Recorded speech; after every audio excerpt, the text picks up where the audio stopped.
All right.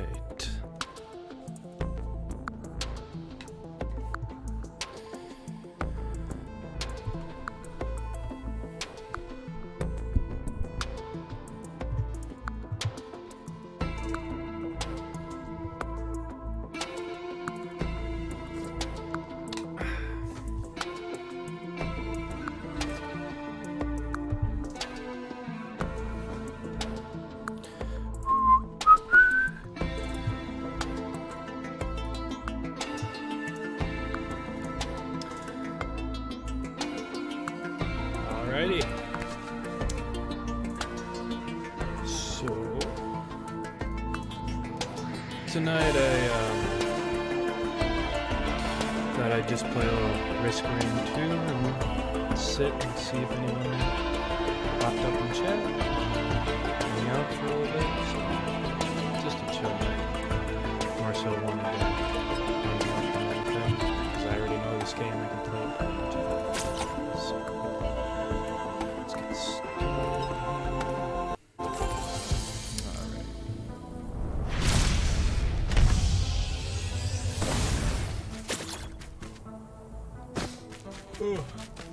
So the other night I had this dream that I was back in high school, and it was just absolutely surreal. It was like, first of all, I had been in high school that was weird, and it's the weirdest feeling when you have a dream about high school and the dream is stressful, and so you wake up very, very upset.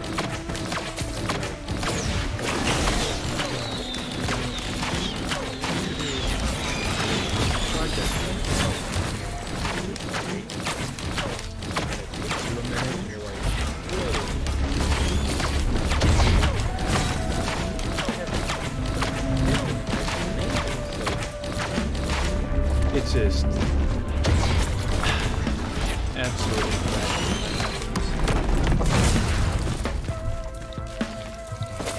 but yeah.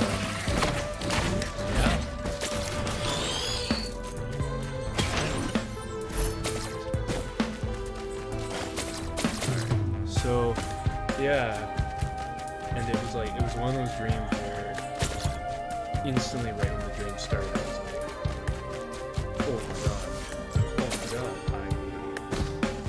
I gotta get to class, and then the teacher's like, well, you forgot your project, and it was so unbelievably stressful. I was like freaking out up until the point where I woke up, and then just, I wasn't even gonna leave at the start, because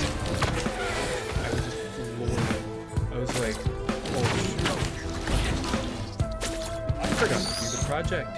And then 5 minutes later, I pulled that straight. Wait a minute.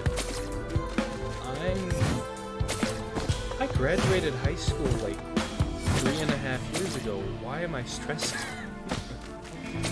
Yeah, so there's that. I dream a lot, actually. It's really weird. The high school dream reminded me that I have had a, let's just say, stupid amount of dreams in my high school, and like every time it's like, I don't know how to explain it other than it's kind of my high school, but also it's not. So,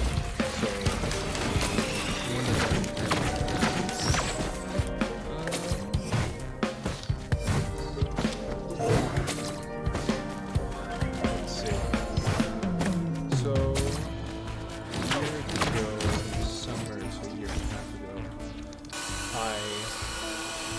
went on a trip to the homeland of Latvia, and so that was hecka cool. I got to work at the National Library as an internship, so for me it was super laid back. The job was super basic. Scan photos with the part of the library and store for photos sections where they would archive, upload, and put a small description of what the photo is. So I had photos of cows, trees, stuff like that.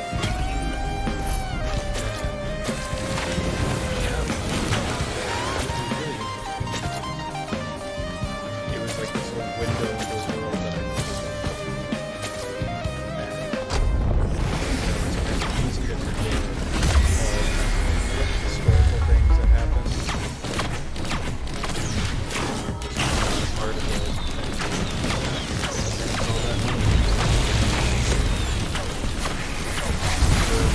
Really neat. Let's see.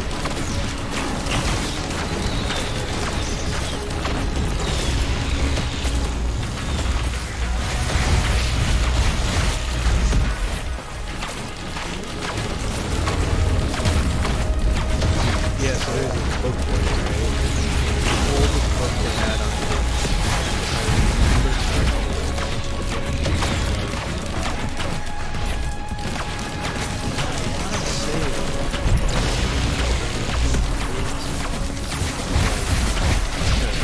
to say to see a book that old is impressive, but then I was able to hold it. I mean, it's kind of terrifying to just have this piece of history in your hands. You might break it. This 500-year-old book in your hand. It's like, that makes me want to move. I will absolutely. And just the fact that halfway across the planet, I was able to just look at it. And then, so in Latvia, when like the whole communism happened, the Soviets kind of had this ban on like music and all that. So a lot of people sort of like, they would either hide their music or they would just like tuck it away in collections and stuff. So with the National Library, they have this other division where it's like audio and video, and so like they would get collections every once in a while, we'll just say, of these old like 50s and onward records that were just in pristine condition, like brand new, never even put in a record player.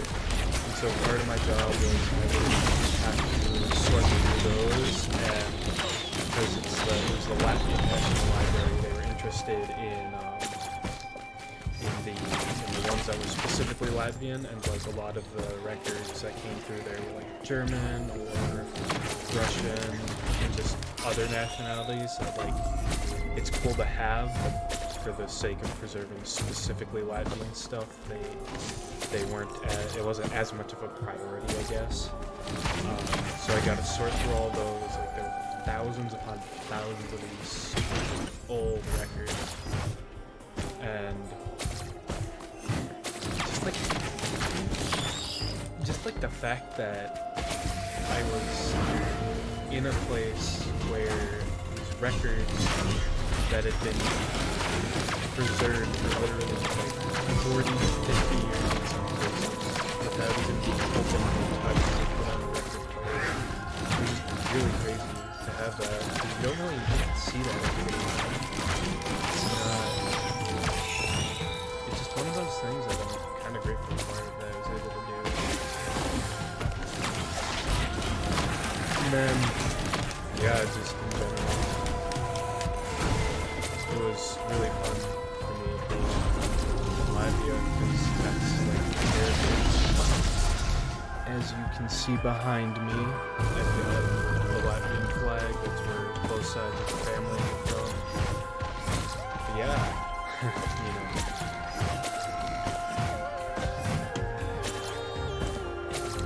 Just thought I'd have a chill night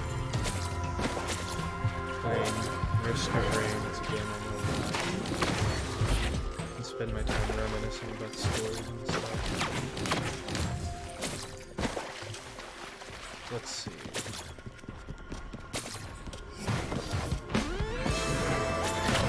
Yeah, so that whole GameStop stock market is so crazy. It's like you've got these hedge fund con artists that are just starting to basically get a taste of their own medicine. It's like, what? Did it all happen? Some guy on Reddit basically,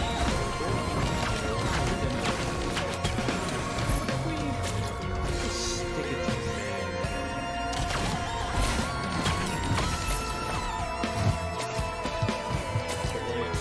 And now all these hedge fund people, they're going to the government crying. They're like, oh, but this should be illegal. Why are they allowed to do this? It's like, dude, because you've been doing this to other people for decades, and now you get a taste of your own mess. I'm like, come on, man.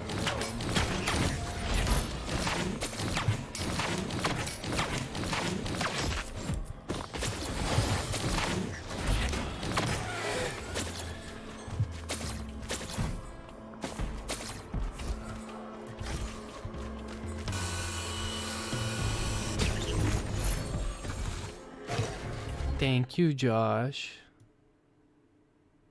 We'll put it there. How's this, my dude?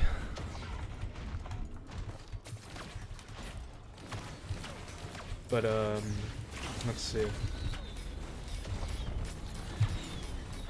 So I was looking at like, I was just scrolling through Twitter again, as one does, and apparently one of the main guys from r/Wall Street Bets, that was like one of the first guys to really start it.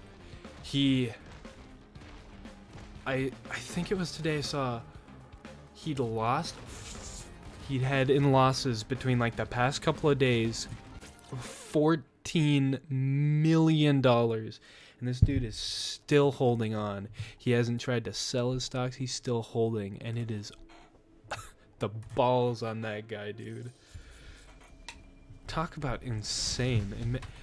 Can you just imagine for a sec that you wanna stick it to these investors so goddamn bad that you're willing to take a fat L, like more than people make in a decade, and just roll with it. Like, mad props to him, dude. But yeah, I really like how everything's sort of tied together, like the whole left and right thing, you know? Like it seems almost like a second Occupy Wall Street, I guess. 'Cause it's pretty much the same arguments that's being had, right? It's the rich corporatists at Wall Street are like screwing over the small man, and then people are just rallying together and saying, you know, screw that, right? It's just really cool that this all came to be, I think.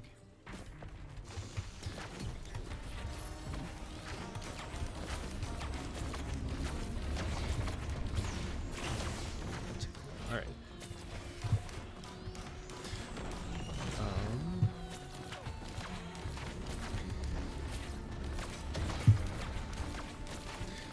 But yeah, I mean, there's all this shit's been so divided, right? It's just nice to see a moment where so many people are just they all just agree, you know? There's like this rallying moment. And I think that's what I'm really looking forward to, is like, okay, we've had like 8 years, pretty much a whole decade of collective BS. Everyone's losing their minds. And it's like, everyone's had their time through being like the accused and all that, and it's like now we're starting to both sides come together, and just kind of the hope, I guess, is like everyone kind of admits, you know, maybe we all got a little heated, but now that you've got your common goal again, it's, yeah, let's get back to it. Which, you love to see it.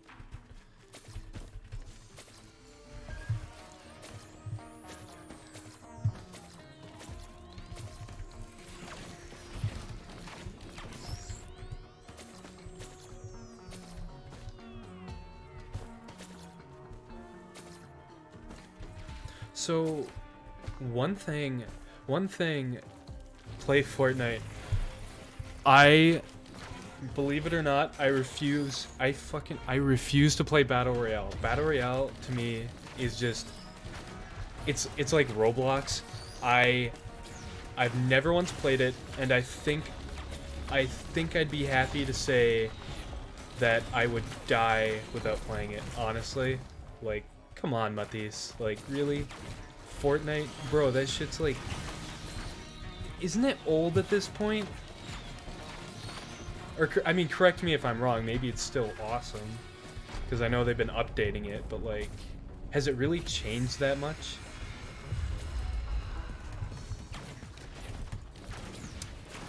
Personally, I just don't really see the appeal. But... Like, I had a roommate in college. That's all he would do, pretty much. Like, I'd get home from class, and he's just sitting on his couch, playing Fortnite, and I'd watch him. And it was weird as hell. Oh shit. Sorry, man. Best game ever. Guess I might have to give it a shot then. Maybe.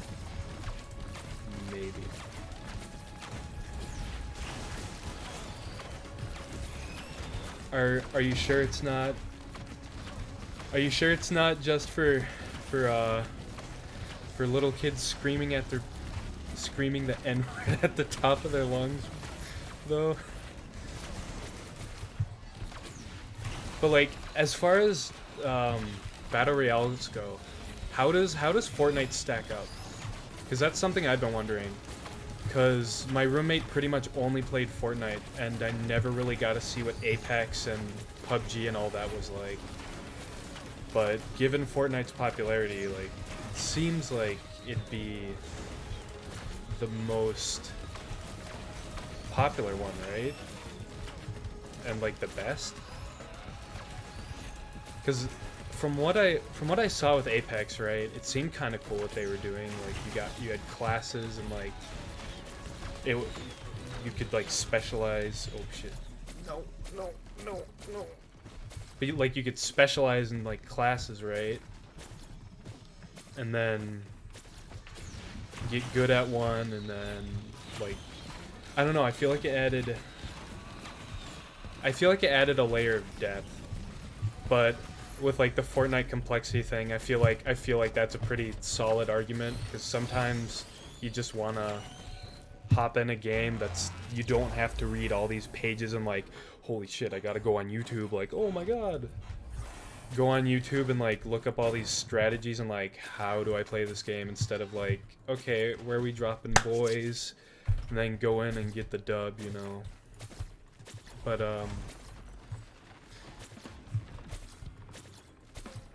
gotta head to Target. Shit, man. Have a good one, Matis.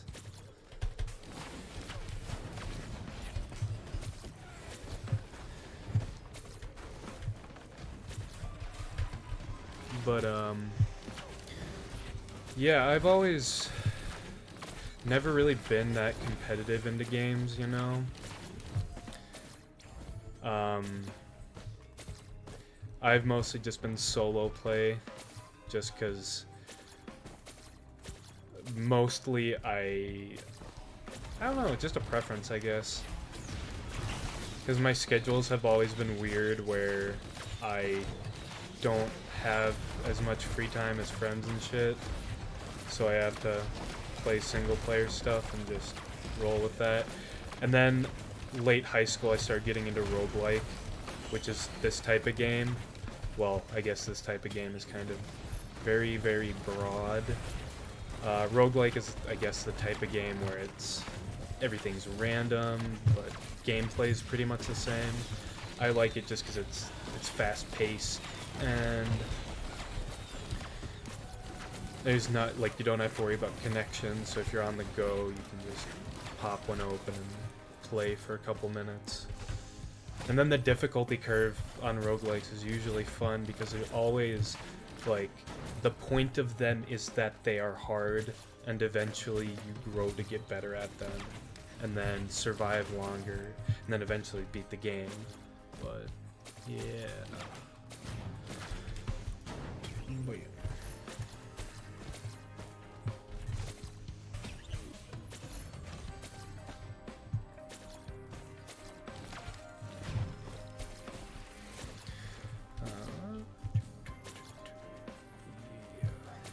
Let's see. I'd say this run's going pretty well. Got some pretty good items. Getting a legendary item is pretty goddamn crazy as a first pick from a random item. So I think that's got me off to a great start right now. So hopeful that this'll be the run. This'll be the run. Hell yeah.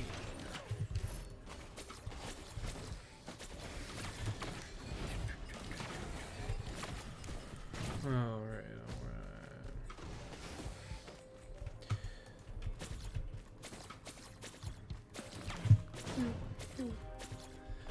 Let's start the boss. Let's get right into it.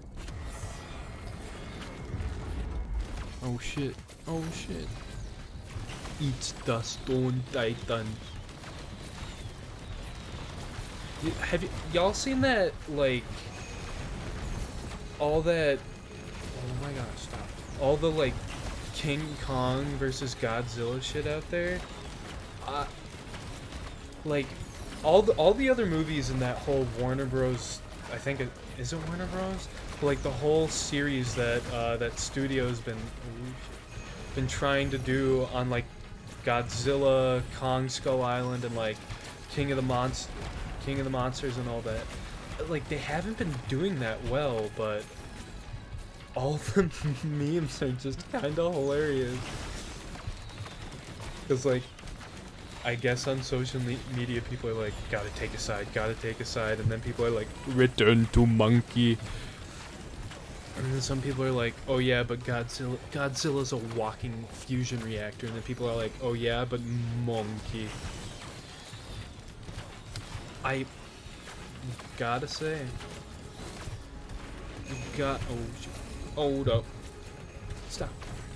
Gotta say though, I kinda am rooting for Monkey. Monkey epic, not gonna lie. See, you're with me, Hannah. Monkey def's gonna win. Do I ever play a game and then switch to a different one and mix the controls and game mechanics? Yeah, I have this tendency where I get super into a game for like a week and then go to a different game and I'm like, oh yeah, it's just like this, and then I just completely mess everything up because I'm trying to like jump or something, and then I'll do something completely different. I'll try to sprint, and then the sprint button's a dodge, and then I go flying off a mountain or something. It's game. Video games are hard. Keep up. Okay, this lasers game. Let's go, boy.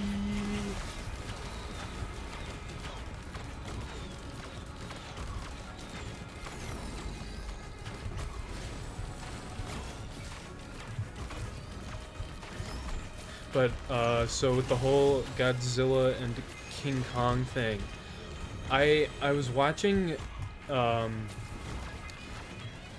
someone's, like, take on the trailer, and they're like, if you look at all the movies previous, right, in that whole, like, Godzilla monster movie verse thing, right? Godzilla is like the size of a skyscraper, and then in Kong Skull Island, King Kong is like, he holds a helicopter, and then if you scale it up, King Kong comes up to Godzilla's knees, but then you watch the trailer and they're like, it's an even match, and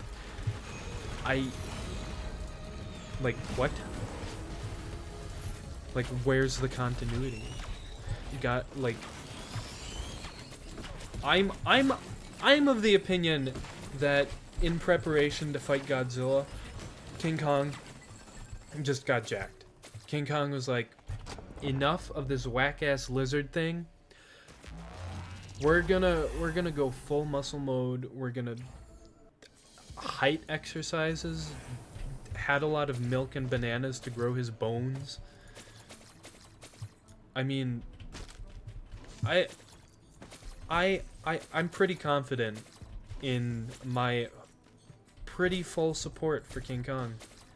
Monkey kinda good, kinda epic maybe?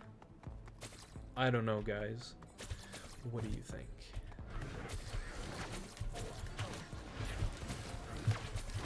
Bye. I think I spent too much time on that last level. Now it's gonna get hard, because if you'll notice in the top right hand corner there's a difficulty bar that keeps on moving, and if I waste too much time on a level... Oh, I hate him. Oh, I hate that guy. Eat it. Bye bye. No one likes you. No one likes you, man with gun. They should do Black Panther Heaven thing, and King Kong should meet...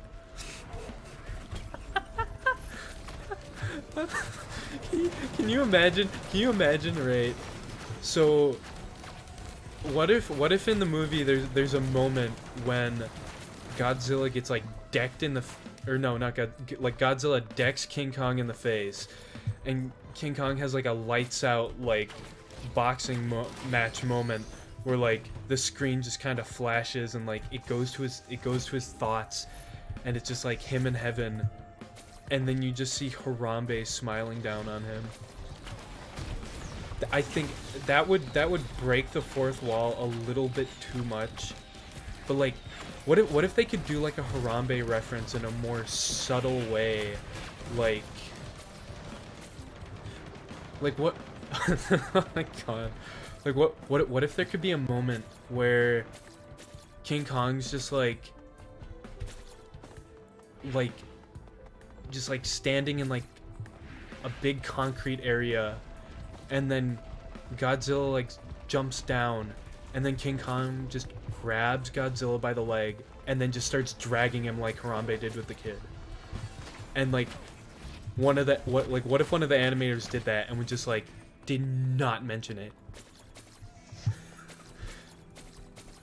I would pay to see that.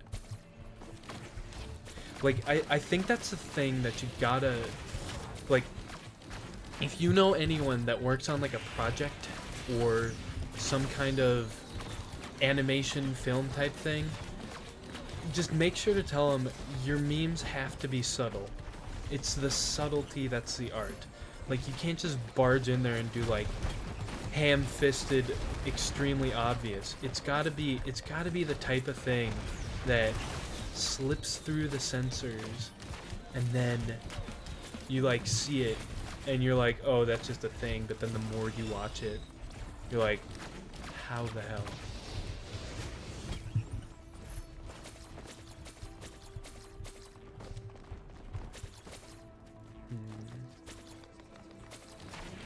Monkey.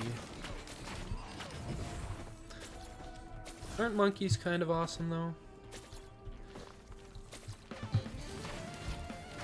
Like, don't get me wrong, chimps kind of freak me out because they got that whack ass ape strength, but like, just monkey in general, I feel it's relatable, right?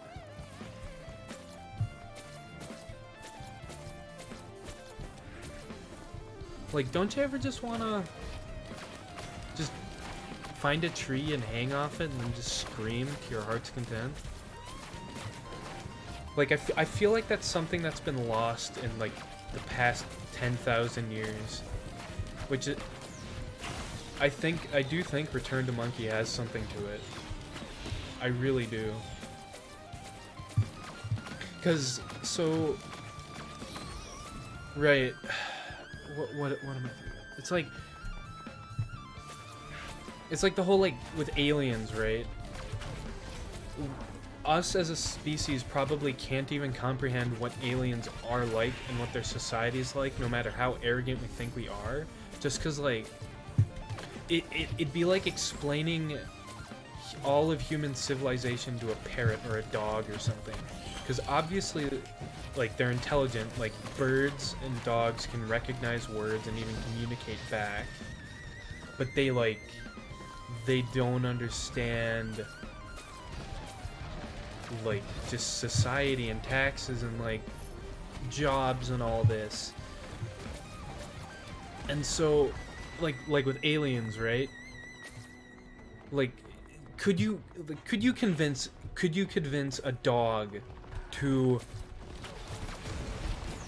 get a social security number and like to want to do that? Like, I'm not saying to have it understand what all that means, but to want to have a social security and partake in society.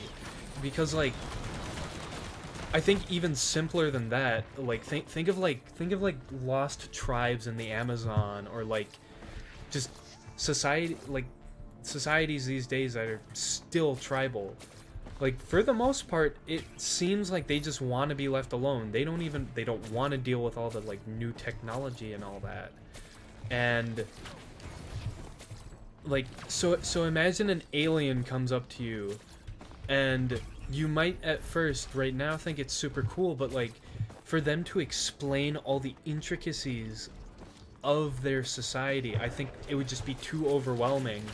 And, like, 80% of people would just look at that and be like, dude, I don't care about all your, like, galactic federation or whatever nonsense, like, you know? So I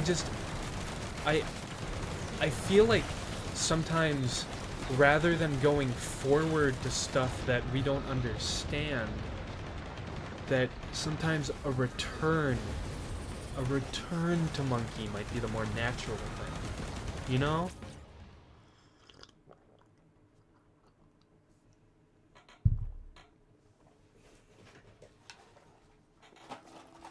if anyone wants to join along tonight and drink tea with me, tonight we're drinking ginger. Yes, ginger tea. So, cheers. Pour yourself a glass. Oh, I love ginger, man. Ginger is so good. Alright. So that last run, we ate shit. Speedrun time, speedrun time. Let's go, let's go, let's go. Pew, pew, pew, pew, pew, pew. Okay, alright, okay. Pew, pew, pew. Yeah, speaking of aliens, have any of you guys heard about, like, the, I think it was an ex-Israeli special forces guy who, he came out not that long ago, like, I'd say a couple months maybe, and he basically was like, yeah, the armed forces is hiding the general public from aliens. Like, what?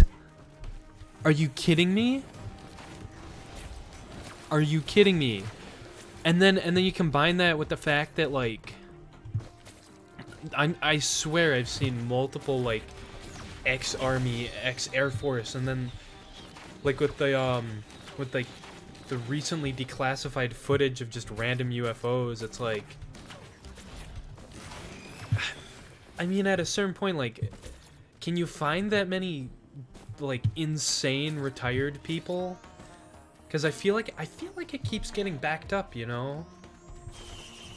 Unless they're all just trying to collectively mess with us, right? But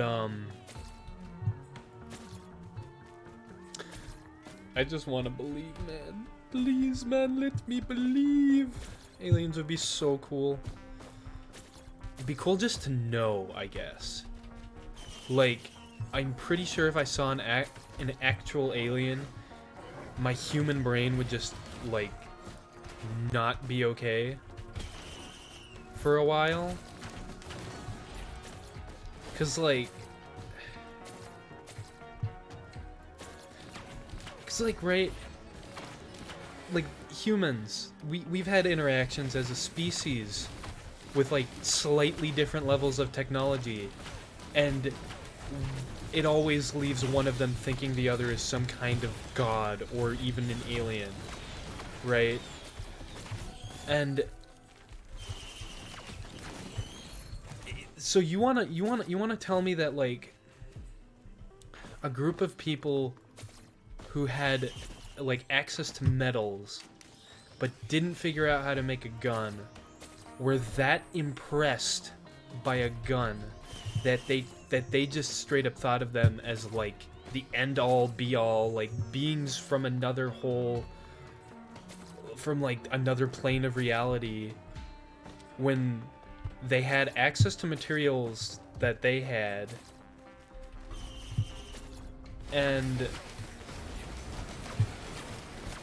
they also were human just like them, but they still thought of them so highly. Can you imagine just a creature that has the ability and mathematics to make things and do things that we can't even comprehend? Like, odds are, if there's a spacefaring race that can traverse, like, light years, light centuries in enough time to survive, like, it'd have to be some crazy far out stuff.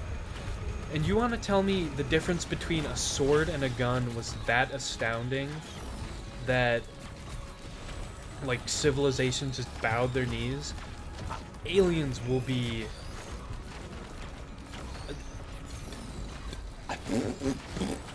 just like that. I feel like that's the reaction, like, as a species, humans will have. Or you could go the route with the army, the ex-army people, where allegedly they're like, they already walk among us, which, Among Us real? Question mark, question mark? Was silly little game about people shaped like the letter A actually a prediction, what can we learn? Maybe Among Us was a psyop that was designed to help us with the incoming alien regime. Although with some of the people I've played the game with, I'm not too hopeful. I actually think we might be screwed. Well, I for one welcome our new overlords.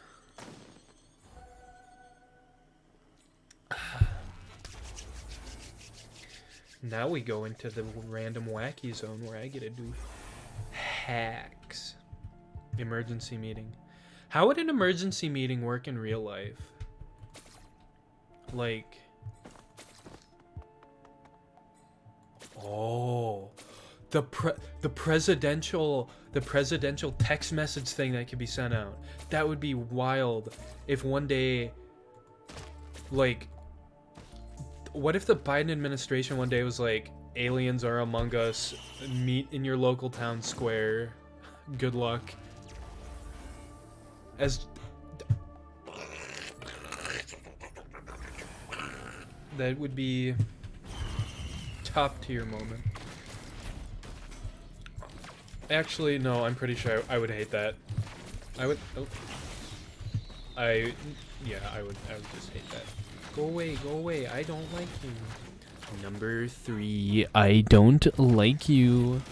Stupid squid things, BTFO.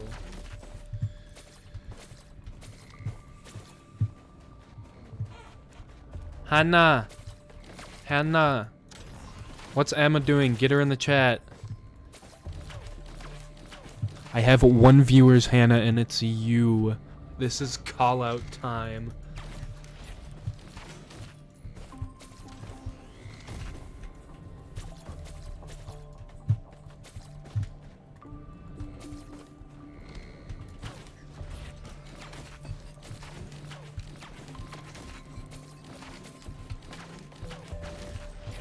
Pew pew pew.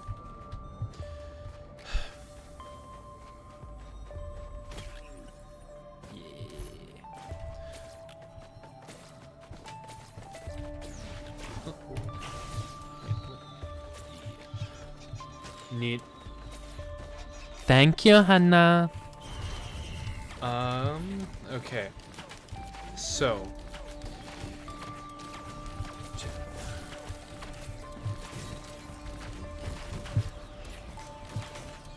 So, what does everyone think of, like, so I deal with this at my work. What does everyone think of, like, when you tip a delivery driver? What does everyone think?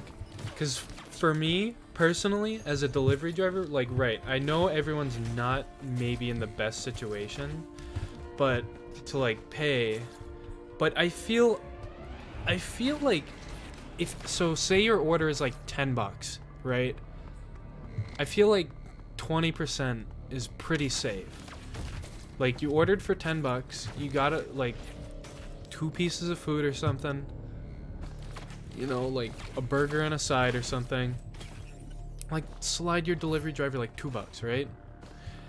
And I bring this up just because, right, I live next to a pretty nice lake, and there around this lake, around the entire lake, there's multi-million-dollar homes, and believe it or not, the people on the lake, they tip like absolute garbage, and I can't for the life of me understand why. Cause like, I get you're greedy, but, and the thing is, they don't usually order small things either, right? It's like I've had $80 orders, so obviously it's like a party, and I'll get $1.50 from like a $3 million house. I don't get it, man. You know? Because like whenever, I mean, I guess it's my bias as like a delivery driver. I I understand the hustle, so if I ever order delivery, I always at minimum slide like $5 to $10. But yeah, like you say, Hannah, tipping $5 is, I'd say that's a pretty happy medium. Like, even if $5 is under 20%, I'm usually pretty happy with that, you know? Like, $5 on a $70 order, like, I'd say that's not that bad. Like, I will not complain. But I don't know. Yeah, people with a lot of money are...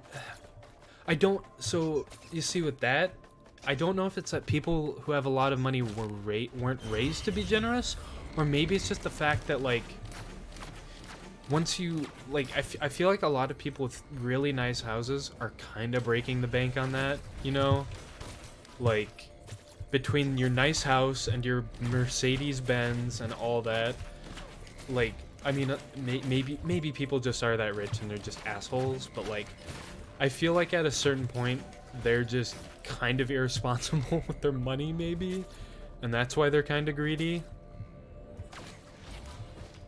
Or, like, I don't know.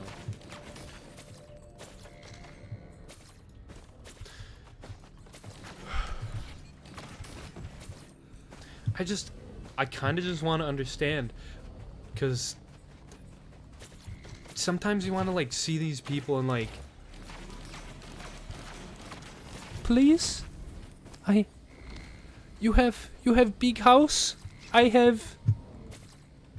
have cheap car and no money, please, can I have? Makes me sad that I don't live where MrBeast lives, because I bet that would be one hell of a gig. Because he's such a cool dude, you know? Like, imagine, like,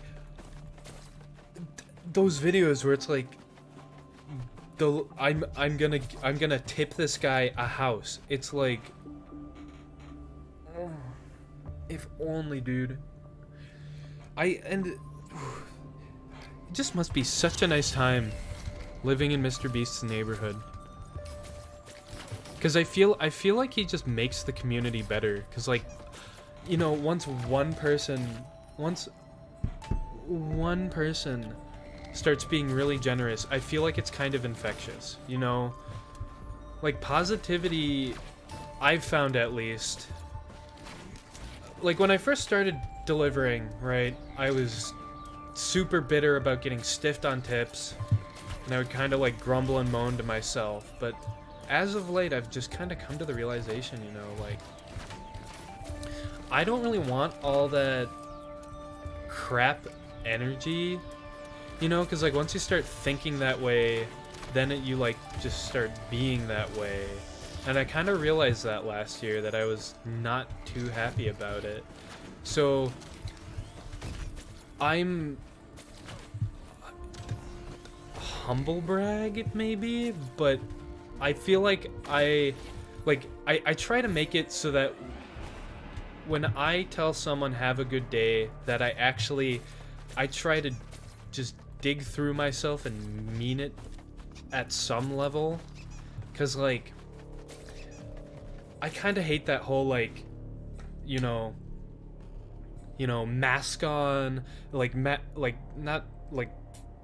medical mask, but, like, you know, working retail, gotta put the mask on, gotta grin and bear it, crocodile tears, you know, gotta just deal with everything. I kind of prefer the more genuine approach, where if I try to have, like, a little bit of positivity, then it'll be infectious. And, like, even if, like, and that's the thing too, I started realizing that, like, not everyone has money to tip.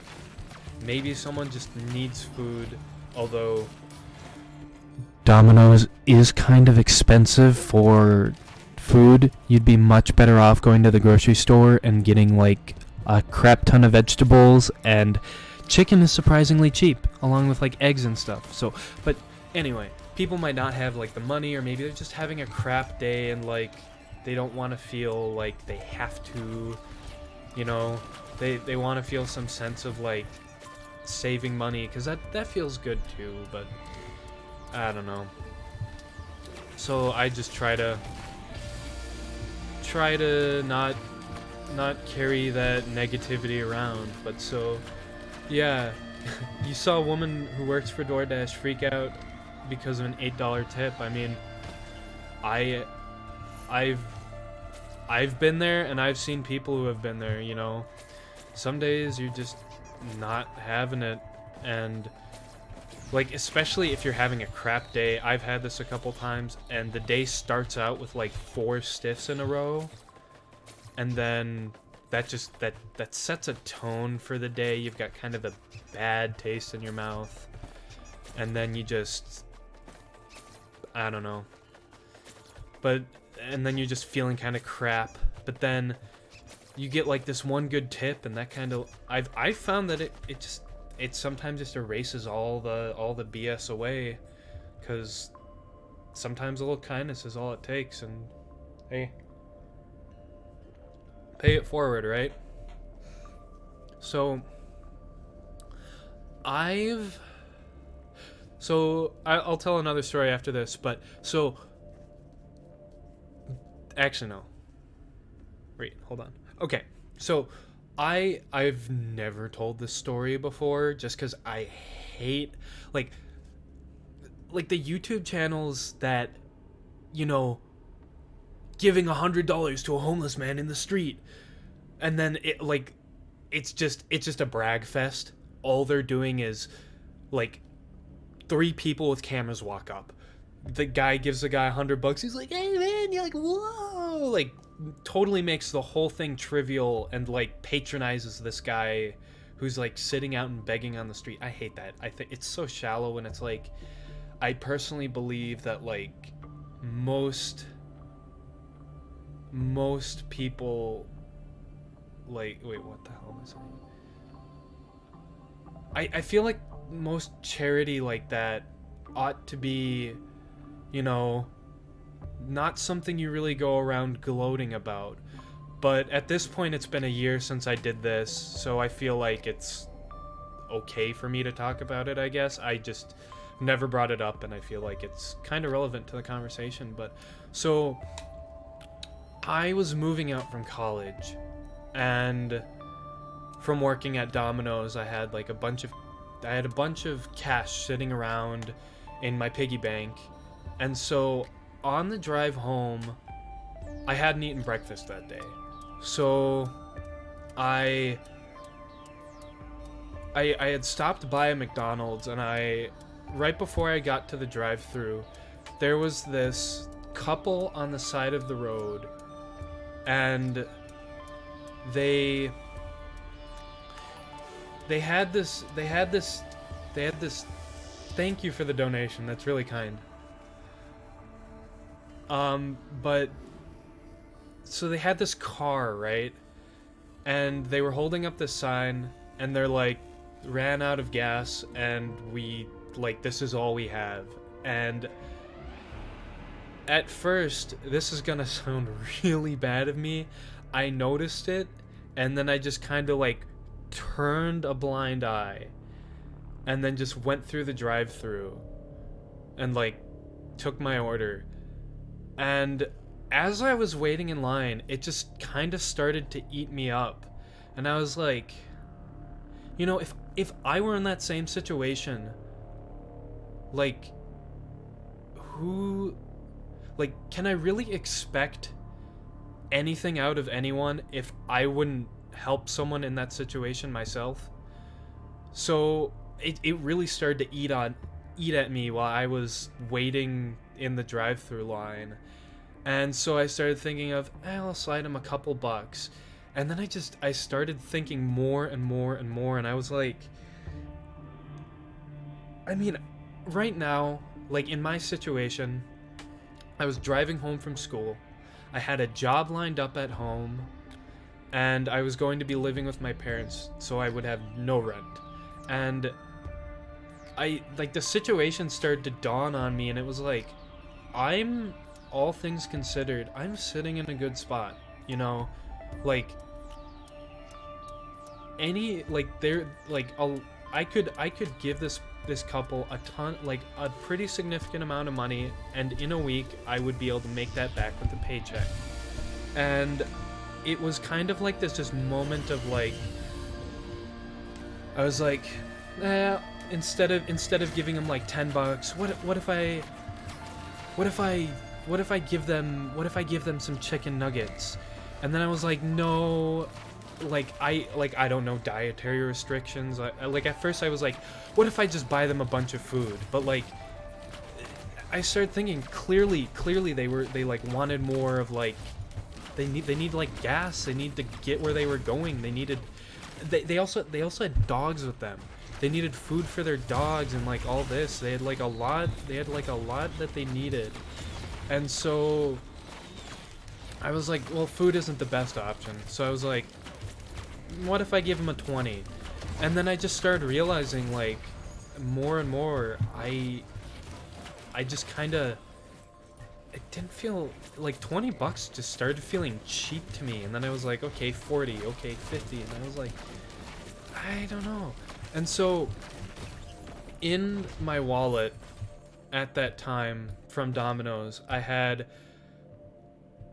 like $110. For the $10 that I spent on my meal at McDonald's, I had 100 left over, and I was like, man, like their sign was only asking for like it was just like one of those anything helps, like just $5 so we can go a couple more miles or something like that.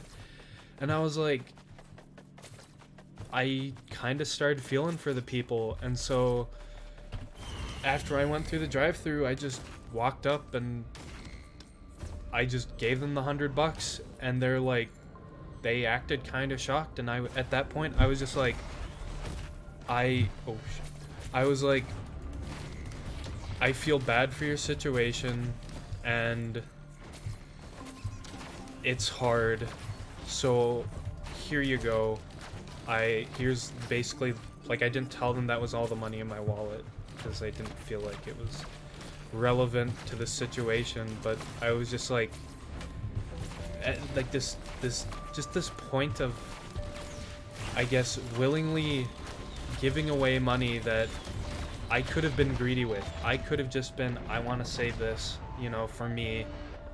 And I don't know, that was one of the first times I'd ever done something like that, and I think it sort of speaks to a turning point in my life that I've had since I left college, because, like, I don't know, with COVID and everything and a lot of time to myself, I got into a lot of, let's just say, unhealthy habits.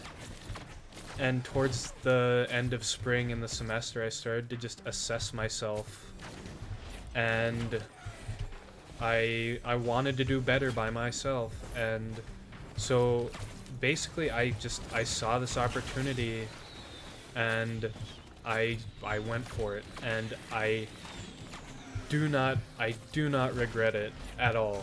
I hope for those people that were on the side of the road. I hope they got to where they needed to be, and I hope my well, that sounds pretentious. I hope that through my small action that they were able, that it had a positive impact, and that they were able to go further and, like, not be in as bad of a situation.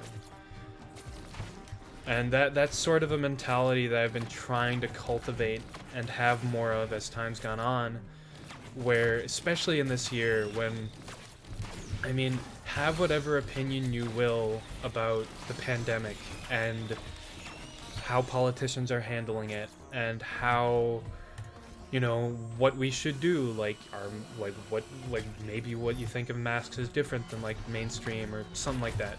But I've, like, especially with that, like, the main thing is a lot of people are scared. A lot of people are genuinely afraid of, you know, seeing loved ones pass and all this. And then with all the, like, there's all this, like, division and just craziness going on. that I've really put in effort, I'd say, for me to, in the face of all this great pain and great just bullshit, to not have that go any further than myself. I do try and make an effort to be more of a sticky trap of emotions than like a bouncy, like a rubber surface, you know, like I can, or like a mirror. I can either reflect the emotion that you're presenting to me, which, I mean, I won't lie, like if someone's being nasty to you, I won't blame you for being nasty back, but I've just made this effort to try and improve the way I look at things and just be more positive and just try to have more of an impact, because like with that whole situation of when I gave that couple on the side of the road the money, it was, there's just like the whole realization of like I can either perpetuate all this BS and like help make things worse, or I can just suck it up, deal with it on my own turn, but have a smile and not have it continue on. And I think if I had any message to like leave on the internet, although don't look at my Twitter. If my Twitter is for shit posting, and I will shit post there. But in real life, I make the effort to be nice and just like I mentioned earlier, just pay it forward. 'Cause like, is life really that long? Is it really that long, and are you that comfortable wasting time being pissed off and upset and like just not having a good time when you can just make the effort to reflect and be positive? And I mean, that's been my kind of mindset. I've been on kind of a whole self-improvement journey as of late, where I'm over the course of my college days, right? I gained, I think, like 30 pounds. Like, I doubled my freshman 15. And so as of late, I've been making an effort to diet and eat healthier, because truth be told, like I will be straight up, this whole like healthy or fit at any size, like that's just a bunch of like, that's just a load of crap, frankly. Because if you make a small effort and get a little bit of discipline to, I mean, for me at first, like I'm not some like insane person where I went from one day eating the pizzas and drinking myself until I was blacked out. I didn't go from that to pretty strict diet and daily exercise. I didn't go from that in one day. That took several months for me to get to where I am now. But like it just takes a lot of work. And that's work you have to be willing to put in. And you're not gonna want to put that work in unless you genuinely do care about yourself first. And that's like, I know there's like a lot of like, oh, but you should care about people who are less fortunate than you. Obviously you should, but like if you are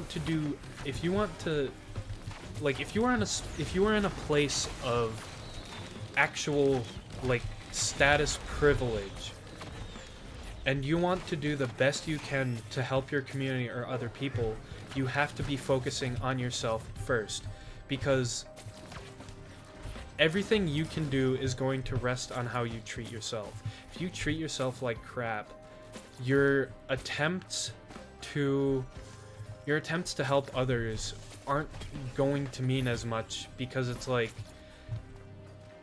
how much can you really do for others if at the end of the day you're sitting alone and you just hate yourself?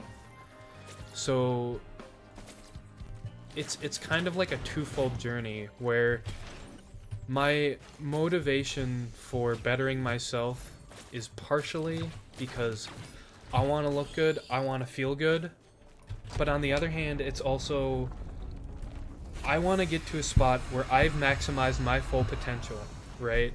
Because I've already put in a decent amount of work. Like, I'm getting myself covered, and there are other people who haven't. And once I can get myself in a spot of super stability, then I will be able to help people to the best of my ability and make some kind of impact, right? And so that's why, like, I don't think it's bad to be selfish once in a while. I don't think it's bad to treat yourself and focus on yourself and not give people time of day. Because one of the things I've really learned is toxicity perpetuates itself in just that negative behavior. Like, as a high schooler, I had a total hero complex, and I would be obsessed with, oh, how are you? Oh, please, let me offer you advice. Let me help you a little bit. And that entire time in high school I was doing that, I was not only toxic, but I was depressed myself. And it wasn't until years later that I started to think about, like, hey, what if, like I've given a lot of advice. Like, in college at one point, I just came to the realization, right? I've given a ton of advice, but I've never once followed it on my own. And so it was kind of, I don't know, I felt stupid and I felt kind of humble at the same time. Well, humble might be the exact opposite of the word. I felt foolish, because it was like, how do I know that what I'm saying is right? I felt super embarrassed at how arrogant I was through high school, because it's like, how the hell did I know what was good if I was still feeling like absolute garbage 99% of the time? And that's something that I feel is a strong realization to have. And then once you start having that, you end up, it's just a big domino effect, really. Like, once you start working on yourself with just, for me,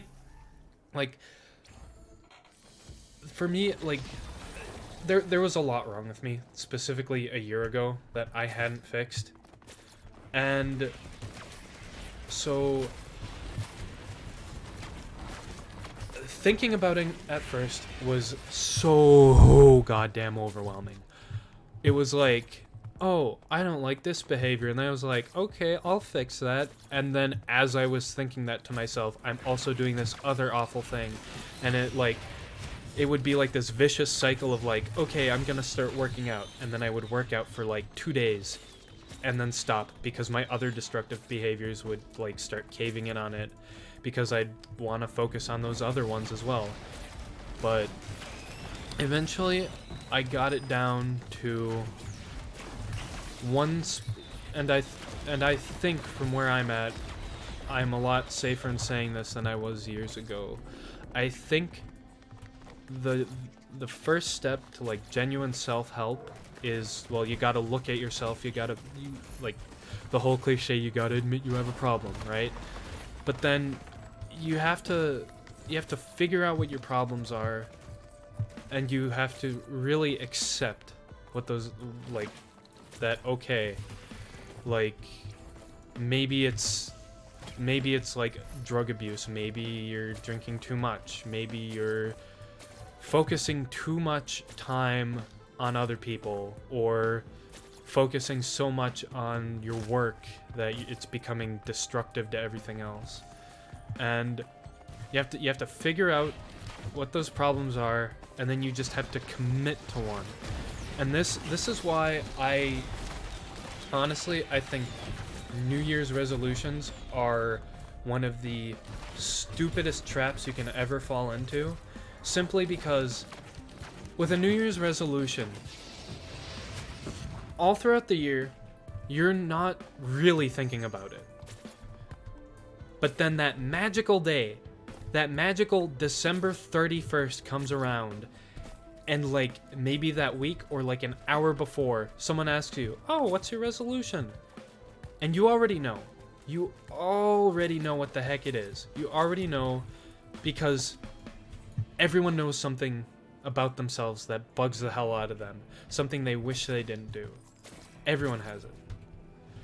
And so my point is, and why I really dislike the idea of a New Year's resolution is, if you already know, just do it. Just do it.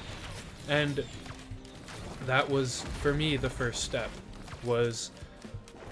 For me, it was, I had gotten into like vaping nicotine stuff, and I started to realize that was a huge waste of money, because the overall like quote benefits that it gave were really not worth the money I spent on it.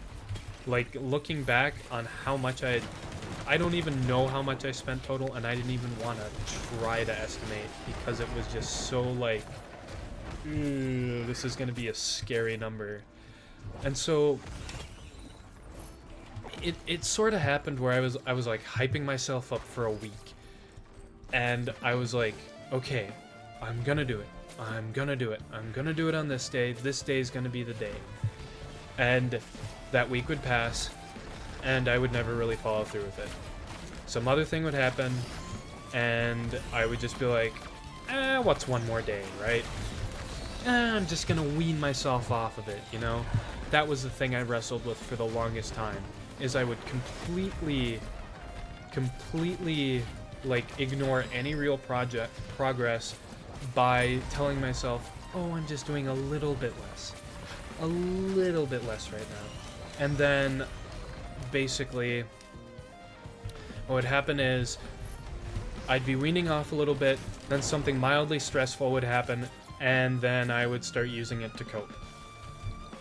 And it would be that type of vicious cycle that led me to falsely delude myself into thinking that I was, like, making actual progress, when in reality I hadn't done anything else than lie to myself. So I started getting more and more just fed up with that. Like, I would reflect after a month of it and be like, yeah, okay, I'm back to square one at this point, and I was promising to myself, oh, you're gonna make things better, and then it vicious cycle of frustration and no and whatever. But then one day I was like,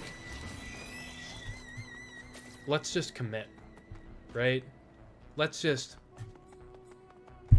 not even like a ceremonial, like, one more pack of Jewel Pods will be my last. I was like mid Jewel Pod, I was just like, no, I'm just done now. And threw the pod away, tossed the jewel somewhere, never looked back. And I'll be honest,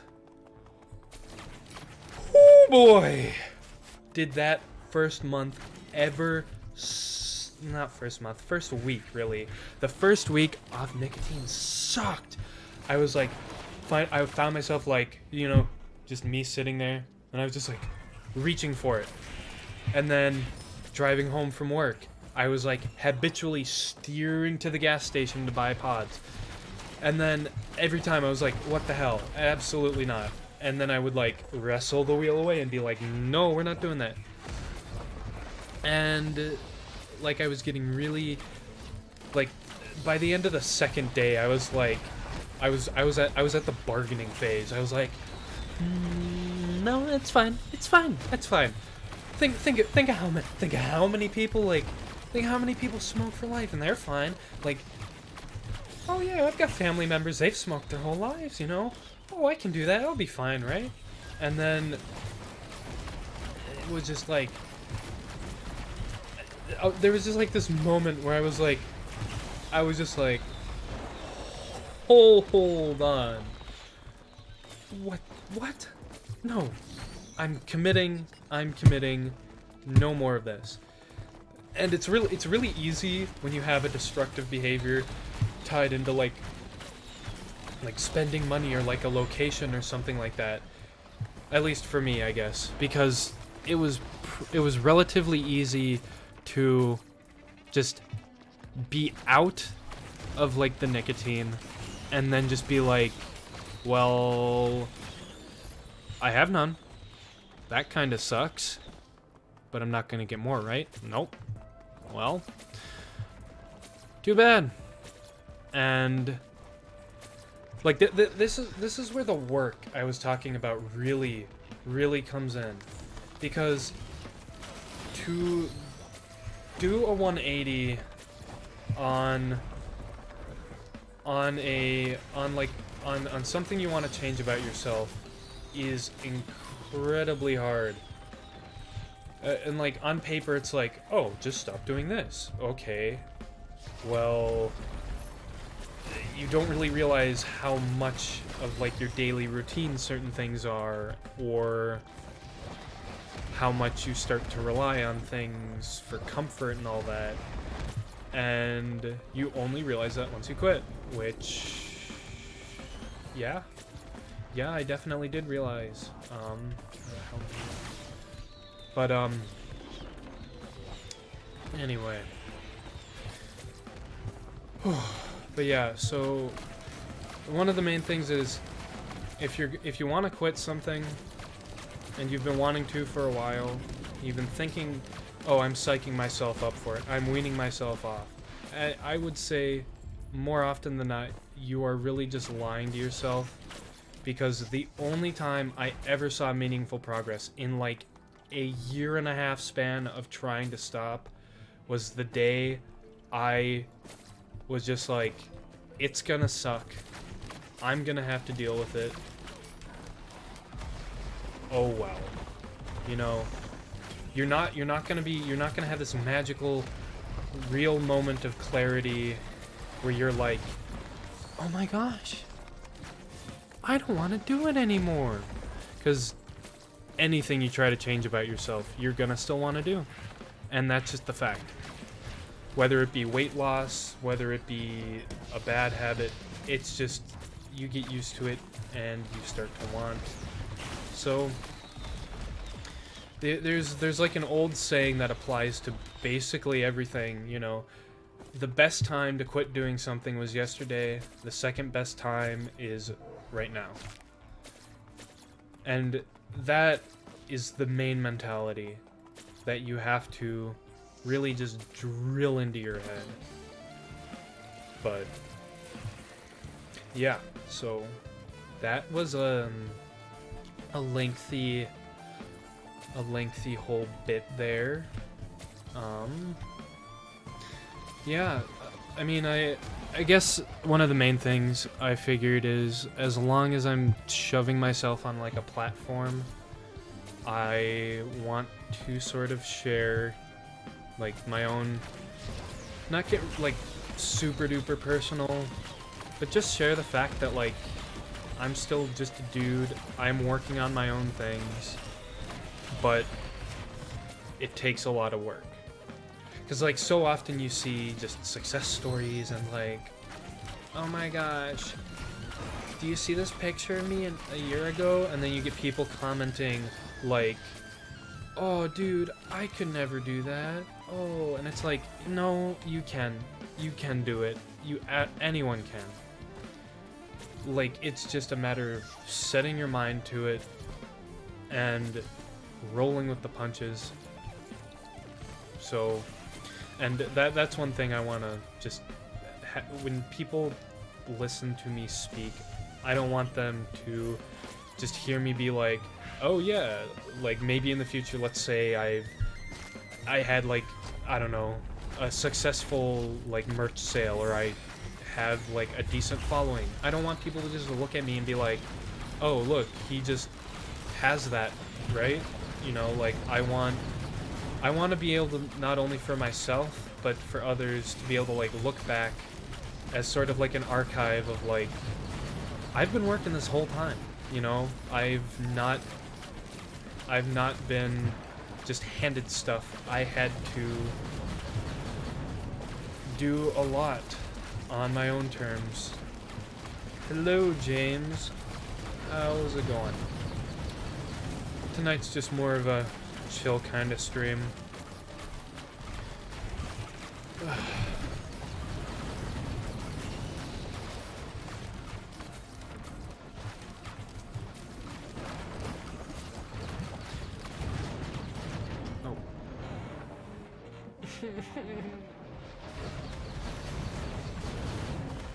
Why? Why do game have to be so hard? Potty break, potty break, potty break, potty break, potty break. Watch all the pretty colors on the back of the screen, because I'm gonna go pee. Good to hear that you're doing good, James. Alright.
Hello, hello, I'm back. Alright. What are we doing? What are we doing? What are we doing? How was everyone's potty time? Mine was pretty good. Okay. So,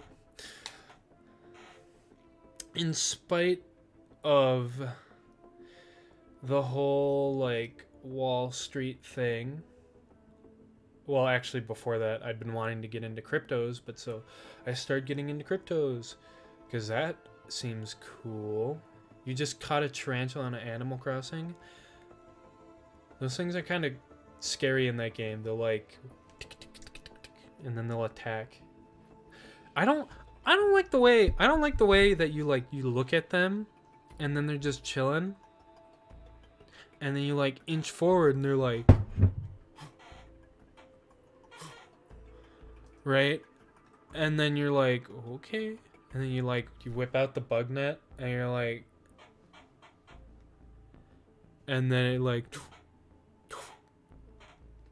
and then you're trying to figure out how close you can get, and then you just hit over that line, and it goes from like just vibing to like, okay, now you're gonna die. Like, what? Bruh. Like, not gonna lie, kind of tarantula-phobic, kind of problematic. Do we need to cancel Animal Crossing? Because I'd argue it's kind of like, I feel like tarantulas have like the same misconception as sharks, right? Like everyone's like, oh, they're awful, they're evil,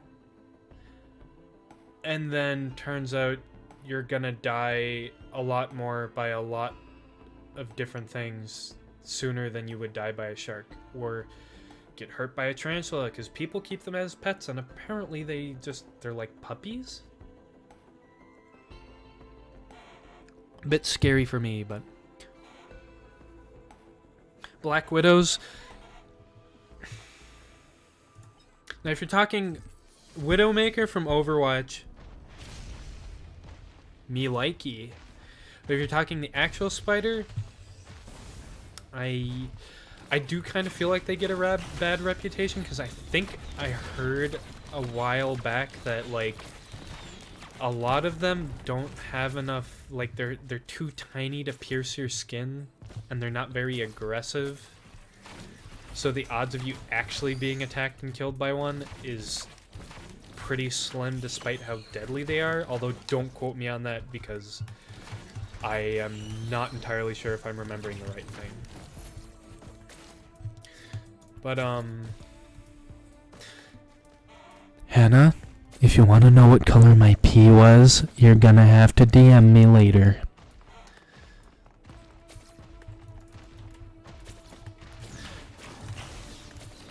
But back to the crypto thing. So cryptocurrency is kind of cool in my opinion, because it's like decentralized. It's a decentralized currency, which is like really cool, because honest to God, I feel like most things that are decentralized are good. Like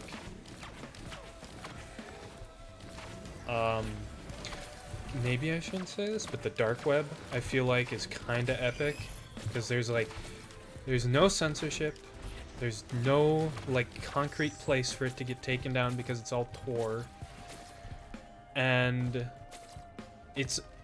I feel like that's the true spirit of like the internet, is government has no say in what I can do, and that's the ideal. Like you can't get these massive like the ideal would be if you can't have massive social media platforms or like just massive sites that just dominate, right? Because ideally on the internet you could have many different things that serve the exact same purpose and are like just as good as each other, and so you won't have like that's the decentralization that I'm excited for. Because I feel like a lot of the time when you start to centralize things, it's prone to corruption and stuff like that. And so, because like with the whole Wall Street thing, when you have like the hedge funds that control a lot of wealth being able to pull their weight and then short sell, you know, by telling people, hey, I'll borrow your stock, it's a gamble, and then if it makes more, I'll pay you back for it. And then they get, because of all the power they have, and people, like allies in the media, they can just have their friends go on their TV shows and like radio stations and whatever, and just say, oh no, the stock is crashing. And then all the people who hold that stock will start panic selling, which will further devalue the stock, which is how, like, essentially, I think from what I understand, that's pretty much how short selling works. Is you sell your stock to someone so that they can try to like reinvest it or something, and then the people on the other end at these hedge funds will manipulate the market so that, like, say you buy a stock, like as a hedge fund person, I buy a stock off someone for $15, and then I tell them, you know, it's a gamble, I'll try to make some money for you. And then you intentionally put it in a stock hoping that it will fail. So you take that $15, put it into a stock, and then you get, like I mentioned, you get your powerful friends to start spreading a rumor that, like, oh my gosh, the stock's gonna fail, uh-oh. and then they panic sell, the value plummets, and then when the person that sold you their stock comes back and is like, okay, time to give me my money, you're like, sorry, stock value is only $1, here's your dollar back. And then effectively at that point you made $14 off that in a very small scale. Now imagine they're doing that on the big scale, which is just absolutely ridiculous. But then you have Reddit, which finally caught, like, well, not finally, they've been wise to it, I think, for a while. But so they caught on. And so they're like, okay, well, we're gonna mess with you at your own game. And then they notice they're doing that with GameStop stock. And then they're like, hey, let's just buy a bunch of GameStop so the value goes up. And that's why they're losing all these hedge funds are losing this billions of dollars, is because now they're having to pay back something they didn't expect. And now, because they're losing money, they have the audacity to go to the government and beg for handouts. Like, are you kidding? What happened to the free market? Like, what? I don't know, man. Shit's whack. But that's why I'm excited about, like, decentralization, because there's a lot of these people scamming people, getting super powerful, and then using that to further scam people, that through decentralization they lose their power. Because, like, so I saw this comic recently that it does a pretty good job, like, explaining the concept, where, like, it's basically the people don't know their power, right? And it's a bunch of people standing on, like, a plank of wood on one side, and it's hanging off the edge of a cliff, and then on the other end of this plank of wood is a politician at a podium, and the caption is, "The people don't know their power," and one of the guys on the other end is walking away from the plank. And the whole gist of it is, if everyone just walked away from these corrupt assholes that are, like, extracting wealth and screwing people over, they wouldn't have the power. Because really, the power is in us, in the people, and that's something that I think is exciting about this age of the internet, where you're seeing the government get away with censorship and, like, all this crazy stuff, and people are starting to wake up to the fact that, hey, that's not cool. And eventually it would be my hope that we see, like, a fully decentralized internet where, like, say Amazon gets too big, or, like, a company's using slave labor, you can just, hey, free market, right? I'm gonna go to this other website, and then people can be more smart with their money in that sense. Because right now, like, with the way it works is, like, to build a website, right, you need servers. But to get servers, you need to have, like, money to pay for the servers and the upkeep and, like, to get them in the first place. And it's just like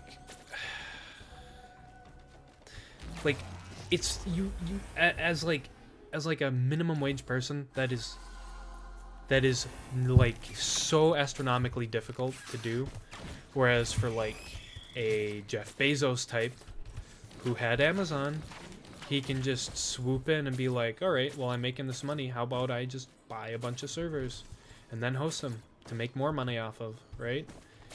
And then what do you have after that? You have more power going into more people, and that's just, well, more power going into fewer people, I should say. And that's when you start ending up with problems, because the more money you have, the more you can pay people off, and the more people you can pay off, the more you can get corruption and all kinds of BS. But I digress. I'm kind of going on a tangent. But anyway, Bitcoin, kind of epic. Dogecoin might be kind of ridiculous, considering it was, like, at, I think, 100th or 1,000th of a dollar, and people are trying to make it go to $1 at this point. I've seen, like, on Twitter and stuff. So, like, think about that. If you invested $100 in Dogecoin, like, a week ago, and it goes up to $1, You will have made 100K in a week. What? And besides, cryptos seem to be the future, so why the hell not, right?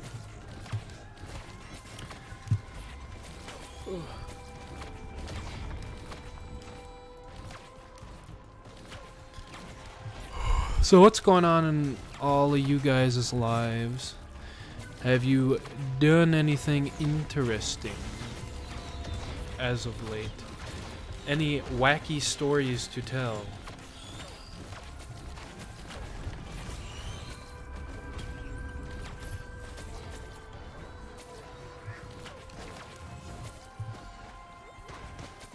Because as for me, it's been kinda dry, I'd say.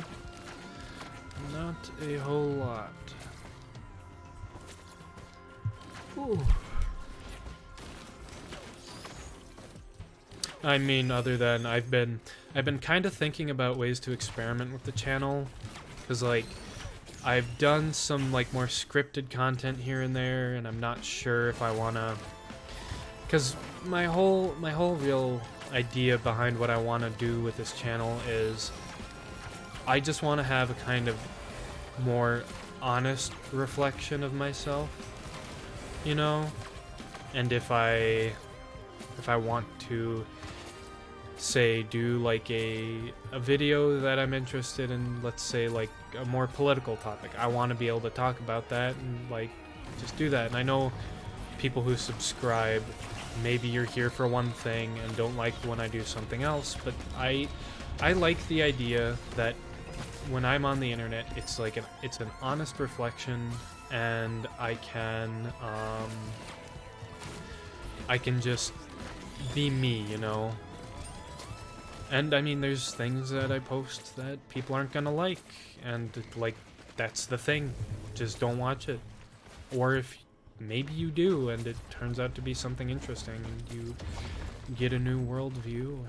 So that's kind of my goals. But so let's see, Hannah, you have tried to get your license 3 times now. You passed your test early November. Wait, what? What do you mean? What do you mean you? What do you mean you tried to get your license, but you passed the test? Like which test? Because doesn't passing the test mean that you got the license, right? Or was that only the paper exam, and you've been trying to pass the physical? I'm kind of confused. Because early November is a while ago. But okay, wait. So James, you got one of those water carbonators for cheap. Plain sparkling water. Oh, hell yeah, dude. I'm right there with you. Okay, wait. Hold on.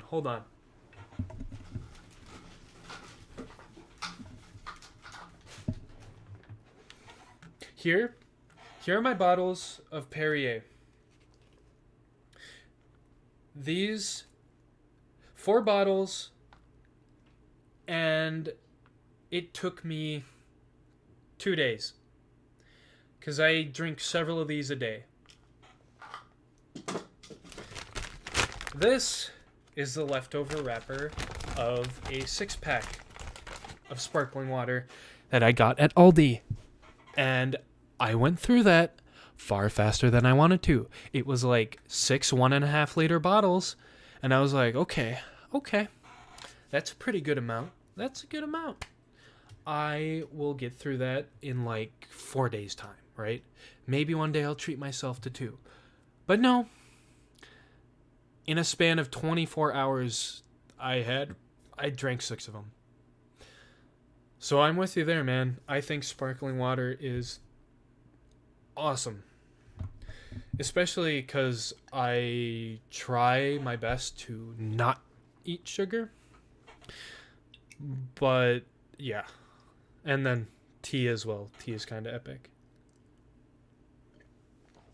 Let's see. So, Hannah, the first time you tried, they told you that you didn't have the right documents. Okay. Well, don't they I swear, when I got mine, they made sure to maybe I just over prepare, but I could have sworn they asked for 2 forms of identification, like a state and a federal ID. So that could be like a provisional license, or like a just a state issued ID, and a social security card, or a passport. Like, I swear that's what they asked me, but I don't know. Maybe the people on your end messed up. That doesn't sound right. But because of COVID, you can't get in. Oh, yeah. So my 21st birthday, right? My 21st birthday happens literally like a week before the lockdowns start. Or a week after, I mean, sorry. And so I'm like, well, 21st, I gotta go get my license renewed, gotta get the little papers so that I can, you know, go to a liquor store and like buy alcohol to celebrate turning 21. And I go to the DMV, like, because you can apply for it early. I even go a week. This is like, I think literally the week lockdowns first hit. I go there, there's a janitor or like a groundskeeper or someone. He's like, yeah, sorry, the DMV won't be open for like a couple of weeks. And I was like, are you kidding? And so the day I turned 21, go to a liquor store, figure I'd buy myself a 6-pack of beer, celebrate by going on like a Zoom call and hanging out with friends. This guy at the Hy-Vee liquor store has the audacity, with my license that literally expired that day, to turn me down. Sir, I'm afraid I can't accept that license. Do you have your papers for renewal? If you do, I can take those. No, I don't. The DMV is closed, like, indefinitely, for the time being, and it's my birthday. This license was good a day ago, and it's not now? Is that what you're telling me? You're gonna be that much of a dick? And he was like, sorry, I don't make the rules. I just follow them. I was like, what the hell, man? So I just said screw it and went to a different store. That kind of pissed me off. But let's see. You might try to mod your thing so that the CO2 is cheaper. Well, because I've thought about it. Aren't there, I swear there's places where you can go that literally just sell canistered gas of a variety of types that you could ever want or need. And I swear you can just go and buy like a big, big mega thing of CO2 and then just get a nozzle for it that you can attach to like a water bottle and then just carbonate it that way. And that's something I've been thinking about. But also having a massive canister of highly pressurized gas like in my room or in my immediate vicinity of where I sleep at night kinda scares me, not gonna lie. So I might go with the same method as you, James, and do like a cheaper version and look into the mod thing, whatever that could be. But let's see. So DMV wasn't open because you passed. Oh, appointment. Second time. Oh, that's weird. Oh, what the hell? How do you have such bad luck with your card? That's just... dang. I feel bad for you, Hannah. Oof. And this whole time you've passed, and you've been just trying to get the paperwork, right? Oh my god. That, I would say, without a doubt, falls under the category of a top 10 bruh moment. But, jeez. Oh, yeah, and the reason I know about this whole pressurized gas in a can thing and buying it from like a weird retail, not retail, but like a weird like outlet, is that when I was in high school, me and my friend were kind of nerdy, and so we do, quote, science experiments, mostly involving just lighting things on fire and mixing random chemicals together. One time making chlorine gas, but we're not going to talk about that. So one time he was like, my buddy was like, yo, I have this massive container of CO2. What if we just go around carbonating random liquids? And I was like, cool. And so the first one we started with was just your typical, just water. And we're like, okay. Yeah, it works. That water is definitely carbonated. The thing that we wanted to do has done what we wanted it to. Cool. And so then we started going on to more wackier options. Like, then I was like, you got any juice? And because there's this unfortunately uncommon drink in America. When I was in Germany, when I was 16, they had carbonated apple juice, and that is incredible. Why don't they have that here in the States? I don't get it, because it is really good, like really good. So I was like, okay, let's try some juice. Juice is great. And so then my buddy starts going on to the weirder options. He's like, okay, how about we do water and citric acid? And I was like, okay. And so we try it, and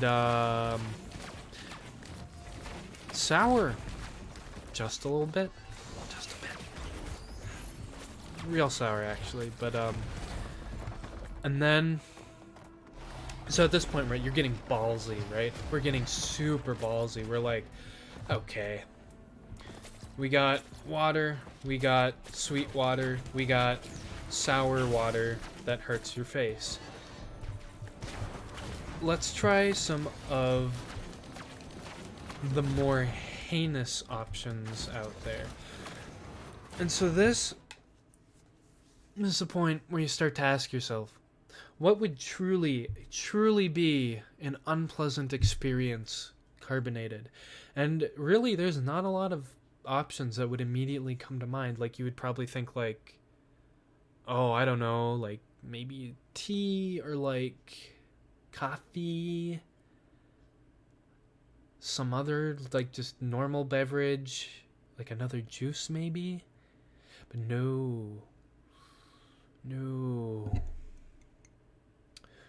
So we thought, what about milk? And it's not immediately clear that this would be literally the worst possible idea you could ever have to carbonate. It is rancid. Because you might not notice this, but carbon dioxide, when you put in a beverage, has kind of like a bitterness to it, right? It gets kind of... It gives it a little bit of bitterness. So, but we didn't know this at this point. So we had just poured the milk in the bottle, screwed the plug shut, and then we turned the nozzle and carbonated it. And we're like, oh, haha, bubbly milk, you know, when you used to be a kid and you'd blow the straw into the milk and make bubbles and laugh about it. And we're like, oh, haha, it's just gonna be like that. What if it makes a milkshake? Wouldn't that be cool? No. We pour ourselves a glass, and immediately you notice it's like it's a consistency of milk that you do not want to have when you pour like milk regularly. It's like chunky in a weird way. Like it's just like foamy and thick, and you're like, okay, but maybe kind of like whipped cream. We were still hopeful at this point. We were still really trying to like, we were hoping. We're like, maybe this will work. It looked kind of gross, but we were starting to think with the whole whipped cream thing, you know, whipped cream. It's like you take cream, you whip it, and you make it cold, and your cream is whipped. Okay, cool. So we both pour ourselves a glass. Cheers, mate. As soon as it touches your tongue, it's like you know something's wrong. It's literally like if you ever have bad milk. You're just kind of like, the second it touches your tongue, you're like, I thought, like, the smell check maybe wasn't there, but I was gonna risk it. And when you have the bad milk, you know. This was the same feeling. It was like bitter. It was foamy, which was very off-putting, because not only does it have a terrible flavor, but the texture just makes you uncomfortable because it's like frothy and thick, and like the whole carbon dioxide stuff in your mouth with like pop, and it's like, and then like, oh, it was bad. Oy vey. So don't try that at home, kids. Bad idea, unless you want to do a fun prank. But then after that, let's see. Then we were just kind of saying screw it and just throwing like solid items in there to see if it'd do anything, like gummy worms and stuff. And that wasn't really as exciting. But the milk, yeah, I wouldn't say invented bad milk, more so made an unfortunate discovery that I will not claim invention for, because I do not want that to be under my name, man. Gross. Icky.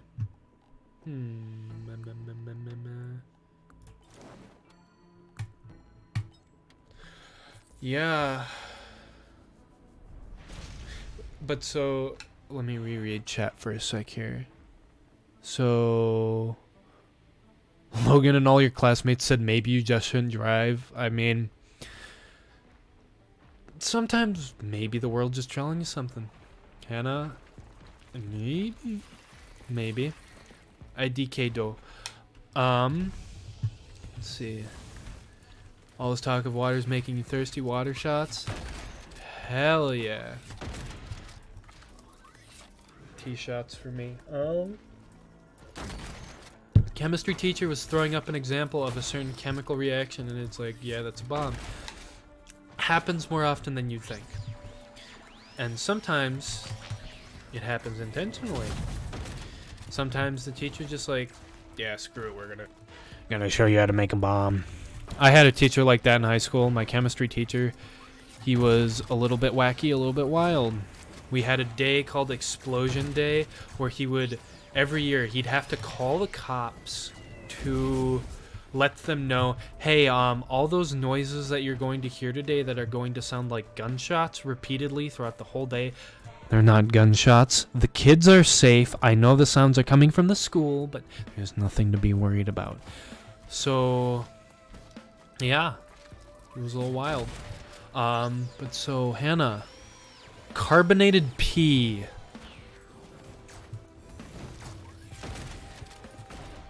Can you say... thousand's too little. How about 10,000 subscriber special?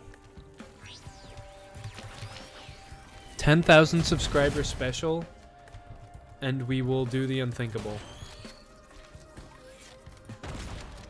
I'll do it. Why not? Why not? I'm at what, like 20 subscribers now? Probably by the time, if that ever comes around. I'll have forgot. Everyone will have forgotten about it, so it doesn't even matter. Try me. Try me. Try me.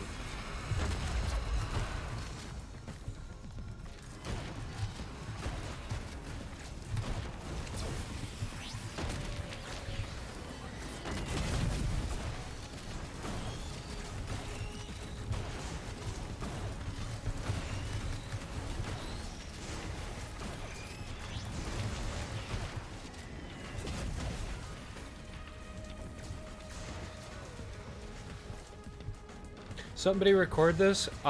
Most of my VODs actually go up after I finish live streaming. So yes, in fact, there will be a recording of me saying I will drink carbonated pee at 10,000 subscribers, presumably forever. So unfortunately, if I ever get there, preemptively, I'll just say, oops. But, oh god, oh no, okay.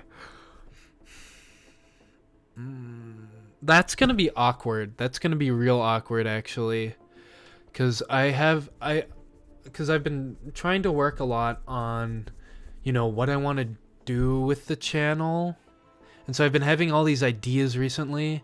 And if I go through with one of them, it's gonna be so out of left field if this channel ever goes anywhere, that to have me going from like whatever semi-serious content I end up doing to, hey guys, 10,000 subscribers, basically it's gonna be, I want to kind of keep it a secret just to not get overly hyped and like give away the idea, because I want to work it out more and actually have it be my own thing. But if I go from doing that to just, hey, 10,000 subscribers, here's a jar of my carbonated pee. I told, like, what? But whatever. Like I said earlier, right? I want this channel to be variety. I want it to be like a slice of life, a slice of my own life, a slice of my own misery.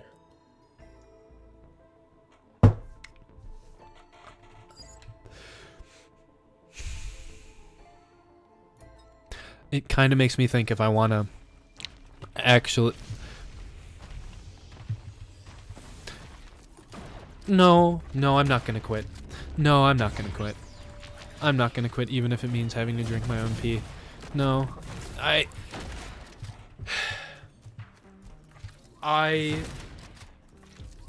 want to be a man that's good on his word. I think.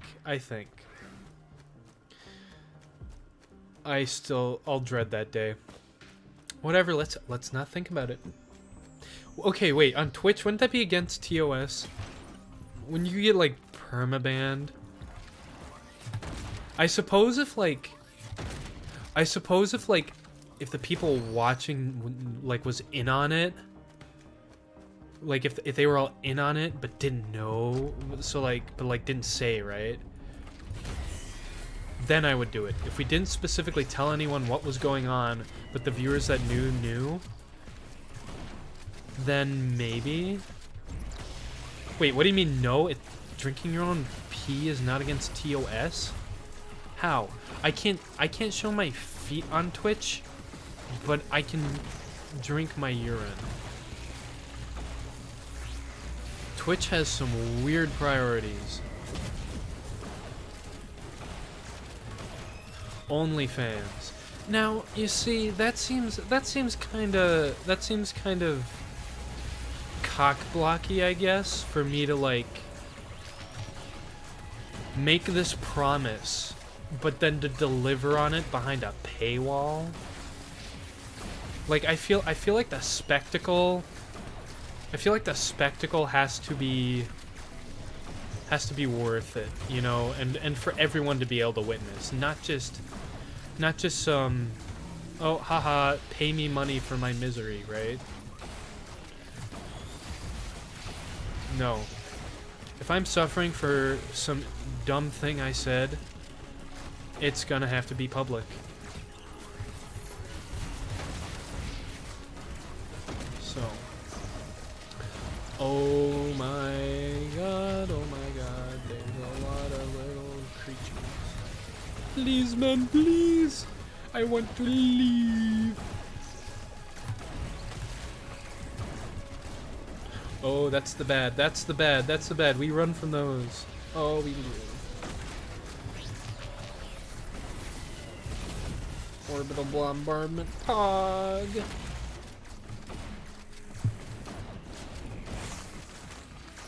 So who's still in the chat? I'm assuming it's... I know it's James and Hannah. But who else we got? I'm seeing more viewers than just you two, so... Make yourselves known, we're here to chat. Don't be shy. Boop. Water Pog.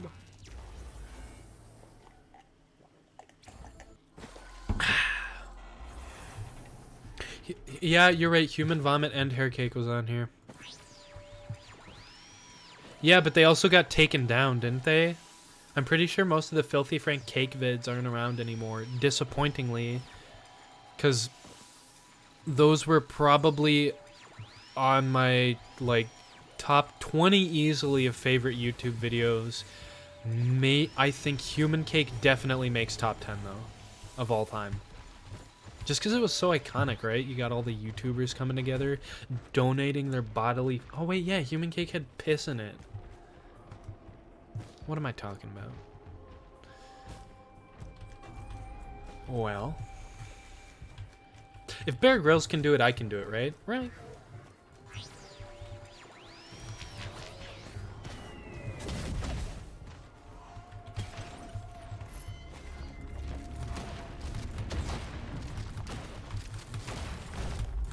Ouch, ouch, ouch, ouch, me hoodie. This is not good. Oh. Hell yeah. Alright.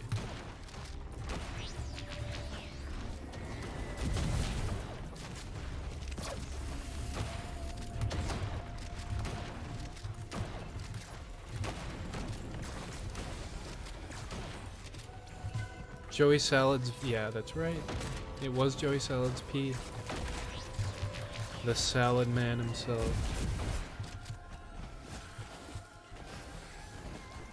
Poopa Peepa, do I know you?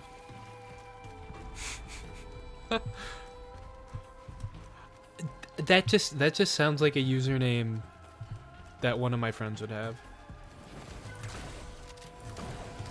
Maybe I'm mistaken.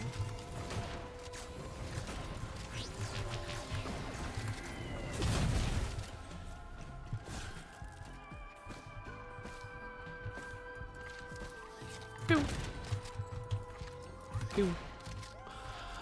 Boom. Fuck yeah, brother, yeah. We captain. I'm getting so distracted in this game because I'm talking like a complete idiot.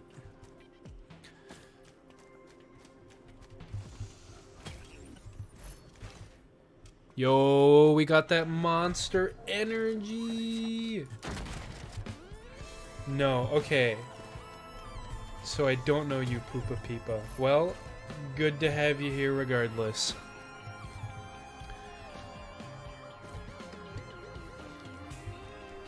Bro. What do we got? We got the sharp. We got the sharp, we got the monster energy, and we got the crowbar. Hell yeah, brother. No. Bah. Bah. Please no. Ouch. Oh, this could be the end.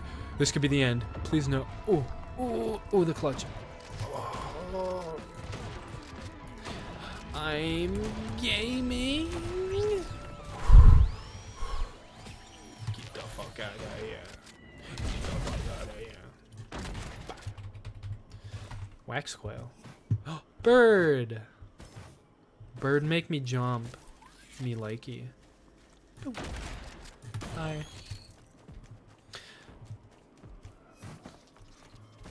What do you think? What do you guys think of these little beetle guys? I think they're pretty dang cute. Cause like, they're mostly a harmless enemy, right? I feel guilty killing them sometimes. Risk of Rain 2 pacifist run.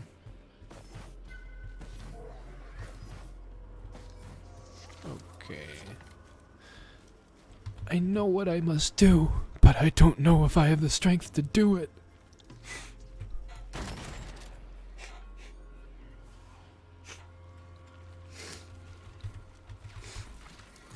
I'm sorry, little guy.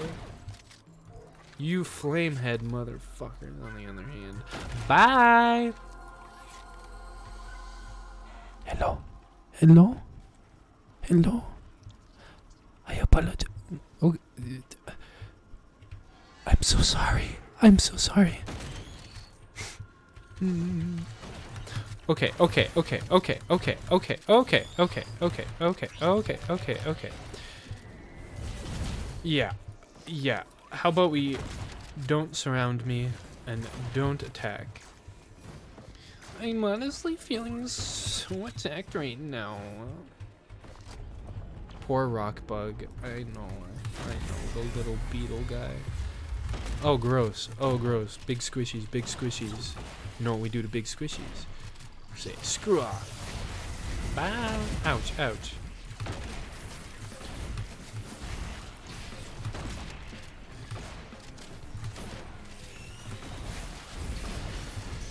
Ugh. Jesus Christ.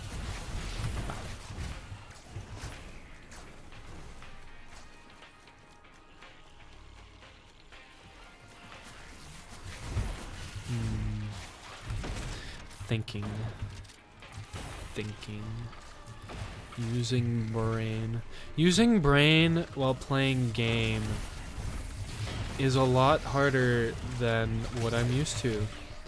Because normally it's use brain for to play game, but now having to speak on top of that is kind of wow. Oh, bye bye bye. No, not that, not that. Hide. Okay.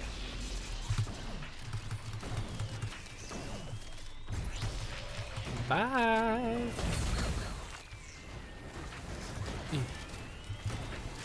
Alright, alright, alright.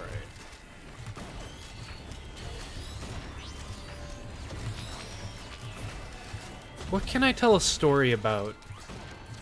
What have I done interesting?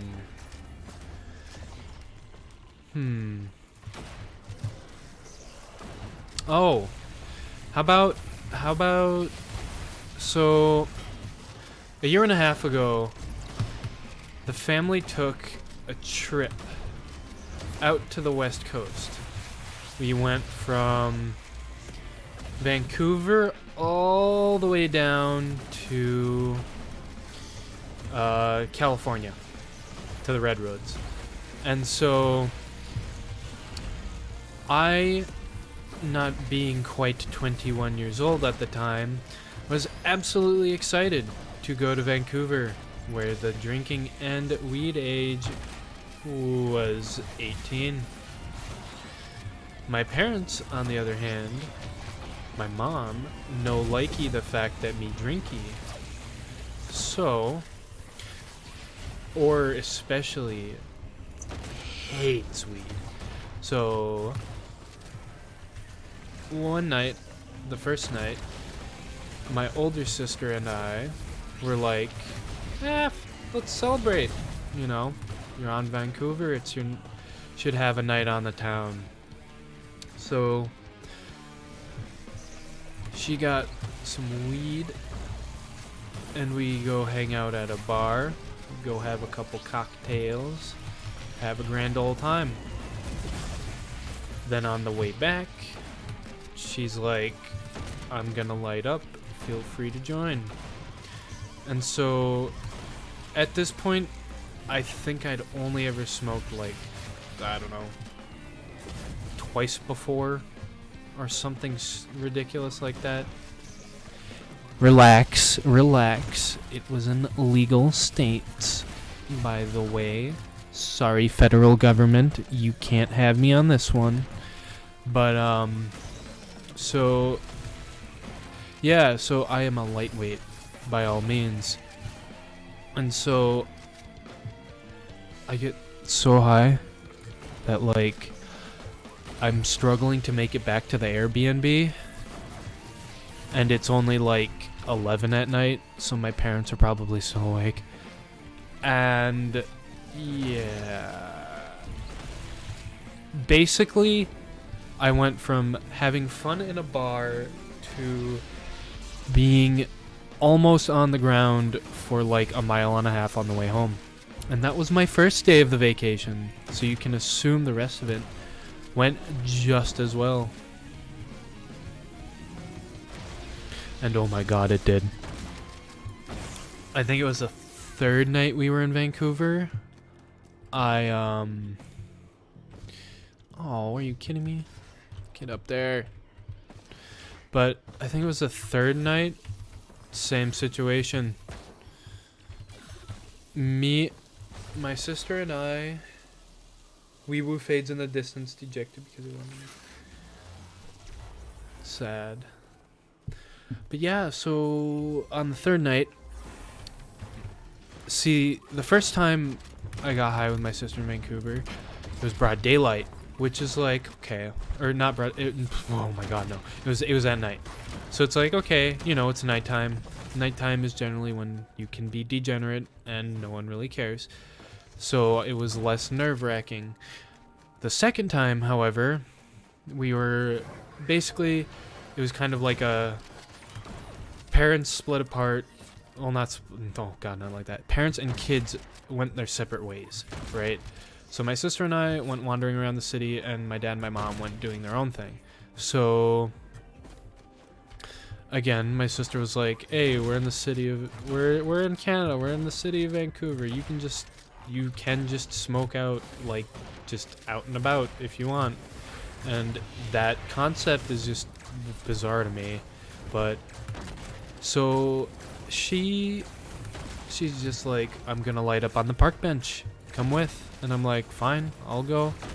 So again, me being a lightweight from 2 nights ago, I was like, I don't want that much. But what she didn't tell me is she went to a high-end dispensary and got the real high-quality stuff. So me, thinking it's of similar quality, I take like a couple good puffs, but not too many, because I don't want to go ballistic. Because I thought it was the same, like, quality she had before. No, that was not the case. How do I put this? I got so high that I couldn't feel my legs, and we were sitting on a park bench. And then when it came time to leave and meet my parents at a restaurant in broad daylight in public, I almost couldn't stand up. And I just kind of like look over at my sister, and one of the main things I remember was I just look at her and I'm like, "Dude, I'm so high." And my sister's just like, "Hell yeah, dude." I'm like, "Oh, and we have to go see my parents." She's like, "Uh-huh." So here I am, blazed out of my goddamn mind, walking down the streets of Vancouver, probably looking like a total idiot, meeting my parents at a restaurant. Oh, I died. And yeah, so I get to the restaurant, right? And get to the restaurant. I, at this point, am so relieved. I'm like, "Oh, I made it." Sit down in that chair. It's like a victory lap. I'm like, I couldn't feel my legs half of the time that I spent walking here, but we're here. We did it, boys. We're living. My parents didn't even ask if I'm high. Everything's great. And then,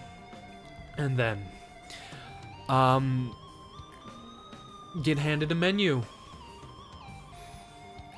15 minutes later, the waiter comes around and I realize I haven't even read the thing. I'd just been holding it and staring at just a corner like a complete idiot, shutting everyone out.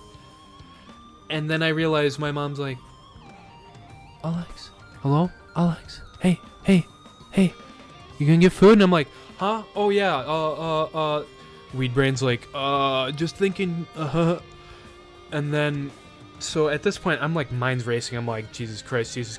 Oh God, if I spend too long, they're gonna know I'm baked.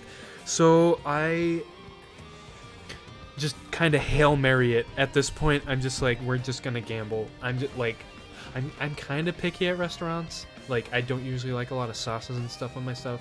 And I'm like, at this point, I don't want to let on, because my mom especially hates weed. So she would lynch me if she found out. So I just kind of like flip. Burger section. This one, sir. And then I just like hand the menu. I'm like, oh, what the fuck did I just order, dude? And then I realized my parents are starting to like talk to me, because they already talked to my sister. And they already asked her all like, you know, what'd you do today? How'd you like the city?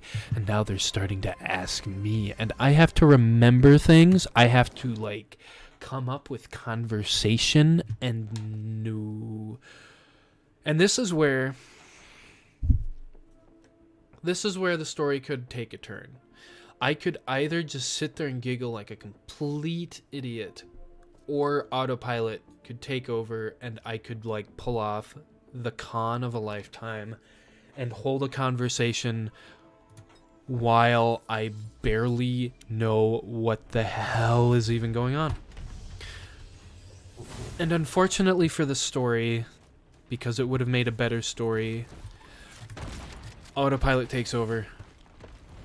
And I'm just blabbering on about, I don't even remember. Just stuff and things. Oh, hey, we saw this, probably. Oh, that was very nice, yeah. We did this. I really like this. And they're like, oh, okay. And then I was like, I think my sister could kind of pick up on the fact that I was like, not really with it. And then she like started taking over the conversation more, and I was like, thank you.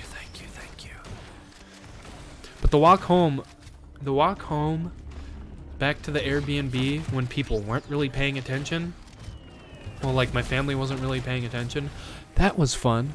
Because I could stare at my feet and giggle like a complete fucking idiot, and they didn't notice. At least I don't think. They didn't confront me about it. And I remember I found things very amusing. I tell ya, I'm not by any means a pothead, but I'll be damned if it is not a hilarious time. Now, I'm not saying for you children out there to try it. I might just stop the sentence there. I think I'll just stop the sentence there. Because I'm pretty sure if I say anything addition to that, I might be put on a list, or more lists than I already am on. So, you know what? We're just going to rest it there. Don't do drugs, kids. Stay in school. But if you're not a kid, have at it all you want. But anyway. What else?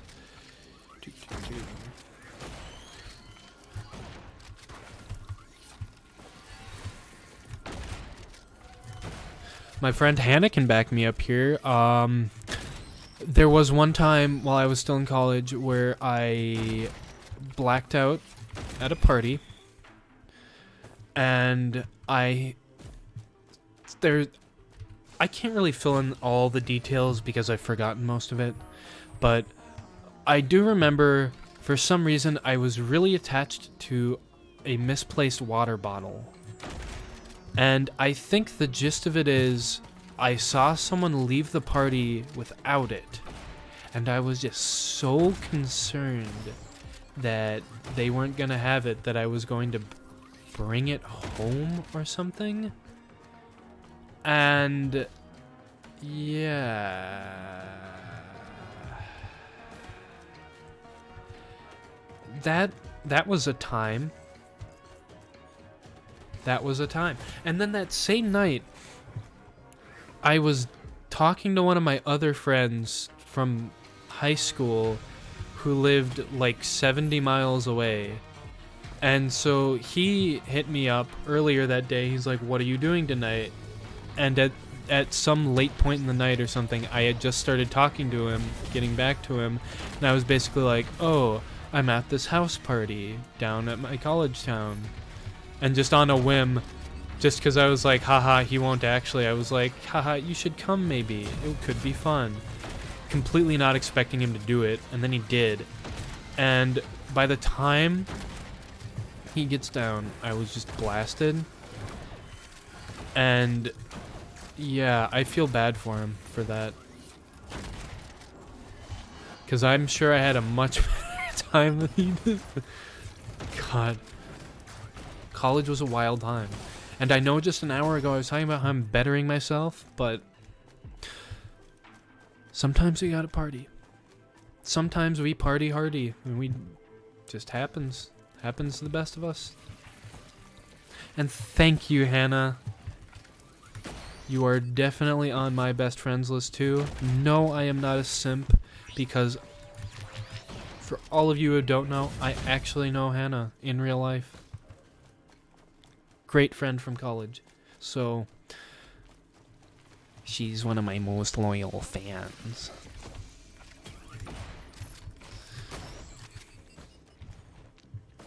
It's like when you're at you're a student athlete at a football game and your mom's in the stands cheering you on. That's what it feels like when I see Hannah in the chat.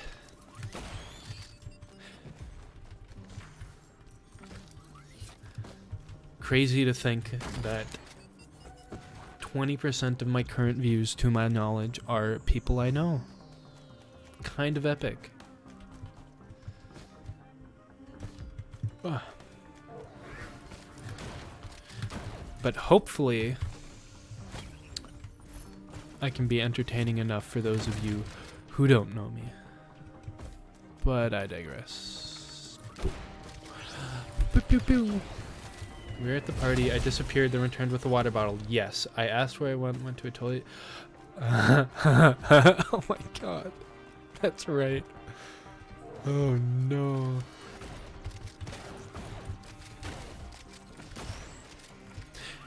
And before anyone asks, no, I was not a crazy party animal in college. That was actually one of 3 parties I attended while in 3 years of college, so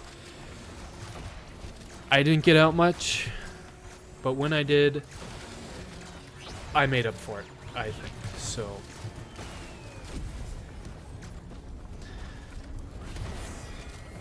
Shit is whack. Mommy?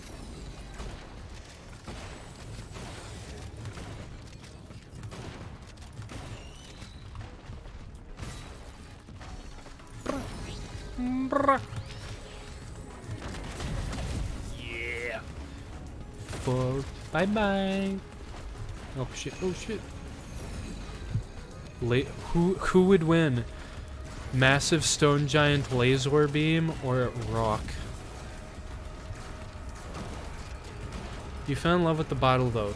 Do you still have it? No, I threw the water bottle away because the next morning, you know, I wake up to just a used water bottle in my room, and my only thought is, what the hell is this? And so I just put it in a closet, forgot about it for a month, and then I was like, oh yeah, the water bottle, I should probably wash that out. And then it was like a lot, it was basically kombucha in there. Like, it was alcohol, it was like kombucha that reeked of alcohol. kombucha being just literal mold growths. It was disgusting. So I was like, there's no amount of washing I could do to that would make me comfortable drinking out of it. Do I think the bottle was filled with vodka? Absolutely, because it reeked of it. There was definitely a cocktail in there. I think it was, if anything, it was like there was like a fruit cocktail, right? That someone made in like a clear storage bin. That part of the night I do remember. There was a clear storage bin where someone basically threw in like 20 oranges, a couple lemons, and like a bunch of different fruit. And then in addition to that, also just dumped like a ton of just liquor into it. And that was basically the cocktail. And I'm pretty sure that's what was in it. Pew, pew, pew.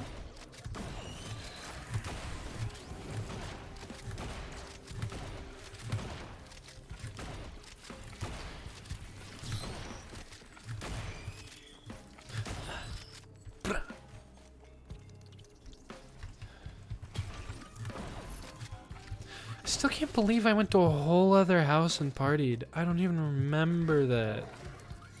What? Bruh. Always beware of jungle juice. Oh.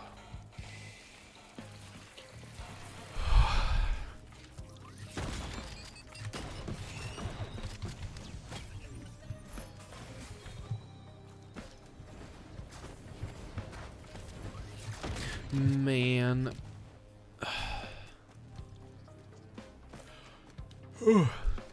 Domino's is getting kind of boring sometimes, you know? Just like, it's just so repetitive, I guess. It's mostly just the same every day. I mean, the money's nice, but... I mean, yeah, I guess the main thing is I'm trying, because when I first made the channel like 4 months ago, I really hardly did a thing with it, so I am going to try to stream more, make more content, just as like a side hustle, because it's fun. Why not?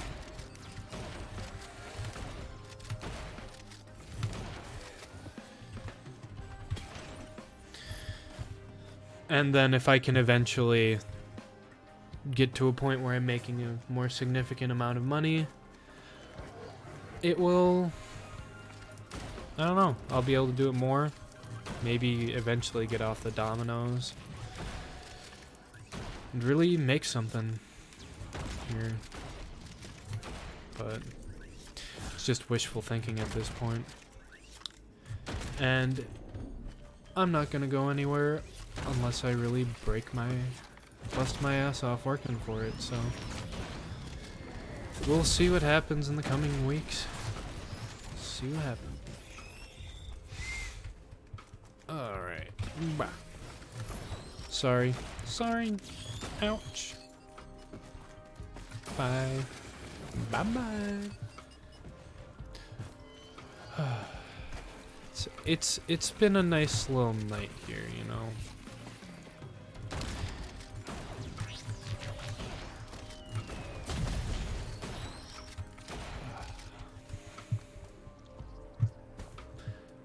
Two and a half hours? Jeez, I've been live for a while.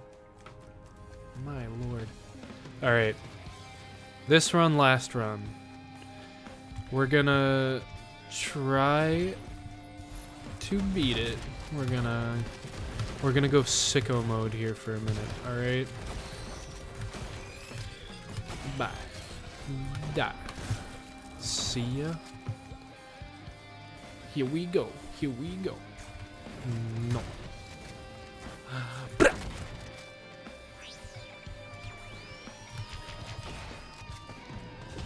FaZe Clan, hi, this is my audition. Watch me go pro.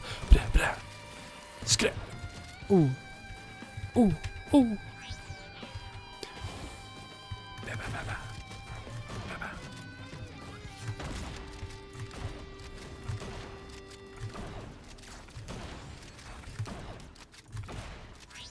How the hell do streamers stream for like 8 hours a day? Like, 2.5 hours is kinda... I'm kinda getting there, if I'm gonna be real. Like...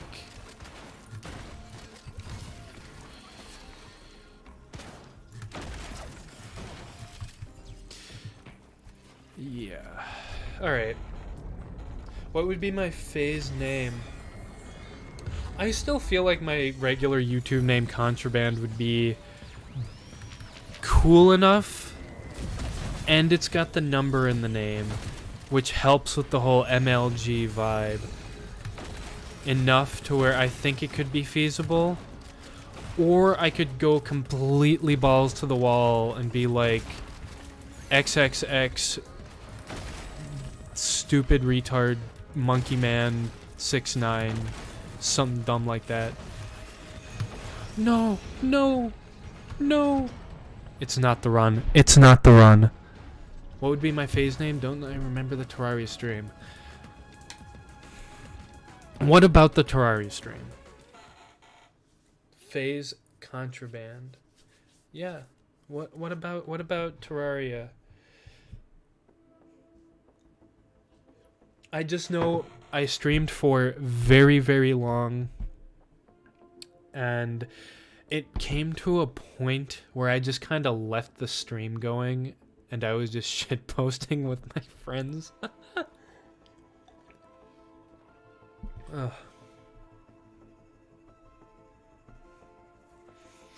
I know that I named that stream like Terraria with an e-girl do not simp challenge, and not gonna lie, I think everyone failed that challenge. Yeah, streamed for 8 hours though.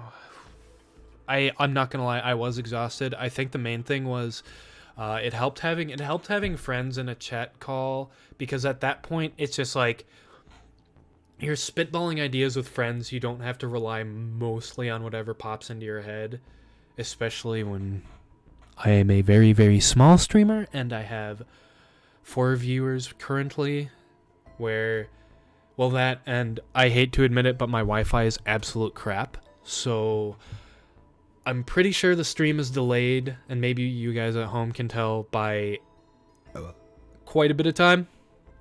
So yeah, but whatever. I still keep up with chat, try at least. And it helps when I go on my random tirades that chat can keep up, and then I can do a splurb of information and then read chat and respond to it. But yeah, I do like having interactivity with chat, which is why I generally prefer streaming, because scripted content, like the 1-2 videos I have on my channel, it takes a decent bit of work. Like, I have to script out a video, and then, oh my god, that first video I had, I deleted most of the takes, but there were like, I think that one like 14-minute video, my first scripted video ever, has like, I think a collective 50 or 60 takes that I had to go through to get it how I wanted to, because I kept reading the script wrong or fumbling over my words or like being really awkward. But so then the second scripted video I did was more of, I would say, just editorial content. There was like an issue in the news that I just wanted to cover, and then the script thing was time consuming and annoying, and I was like, So I was trying to do the exact opposite of that. So I was like, we're just gonna go off the cuff. I know what I want to talk about. I've got some articles pulled up. We'll have a very, very almost non-existent framework and see what happens with that. And then that kind of ended up being rambly, and I forgot some of the points I had thought up earlier. So I think if I ever do content like that, I might just do like a pseudo script where I I do kind of a bulleted list of things I want to cover, look up maybe more articles to go through if it's like a news type thing, because I do a part of like what I wanted to do with the channel is I wanted to do more editorial content, because I've come to really like conversation, and that's part of the direction that I want the channel to go. I want more real conversations with real people, you know, maybe we get political.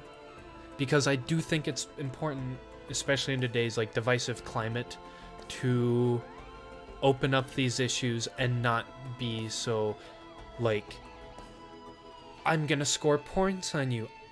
Oh, haha, liberal, you've been dunked on. You know, I feel like that stuff gets kind of pretentious and, you know, just annoying. It's not doing anything. If anything, it's making the divide worse, right? So I want to focus a lot on conversations with people, and I've always liked talking to people, I guess.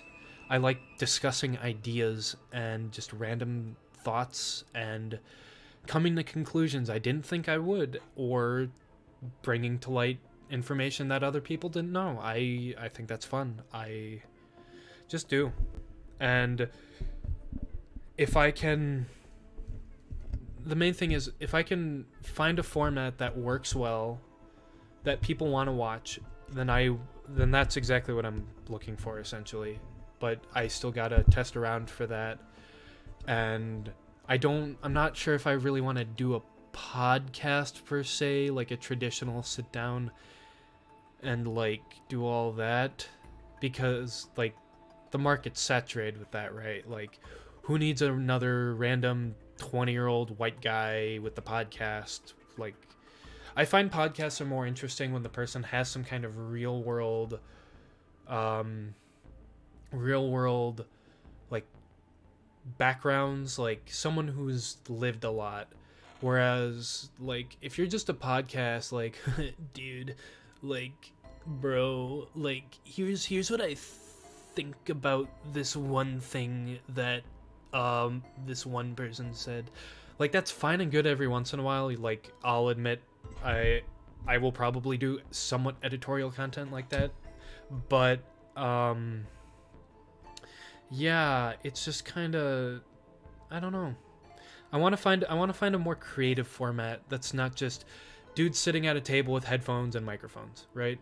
Like, I want there to be more of a, I don't know, I guess, spectacle to it. Like, because to draw people in, like me just being a 21-year-old guy with, like, I'm not the world's best gamer, I'm not particularly learned in any specific subject. I feel like it's not particularly interesting to just hear me ramble on about random topics day in, day out. And so, because I do like talking, I want to maybe seek out people and have interesting conversations. Like, I've got some things that I've been wanting to do for a while. Like, I want one of the things I want to do is maybe start, I've had this idea for a while, like controversial book club, where every 2 weeks or like every month I read a book that is either banned or has some kind of like controversy associated to it. Like, for instance, let's just say like the Communist Manifesto, something like that, and then do more of like a deep dive into it, like and analyze the ideology and like stuff like that, where like an opinion is kind of valuable in that sense, because you don't have to be an expert to dissect something and give your take on it. It's more of the fact that a lot of people don't. They just give surface level interpretations, which maybe come from like other people, and then it's just a bunch of like ideas being parroted around, and it's like it becomes redundant after a period of time, and it's like you can only have so many people in your inbox that are doing that kind of thing where, you know, it's like it's like breaking out into like the originality thing. But yeah, so I like to see that I'm getting some support for the controversial book club. The other thing about it though is how controversy is kind of a no-no on YouTube. So if I feel like there will be times if I want to either say specific quotes or give my full take on something, I'll have to do like,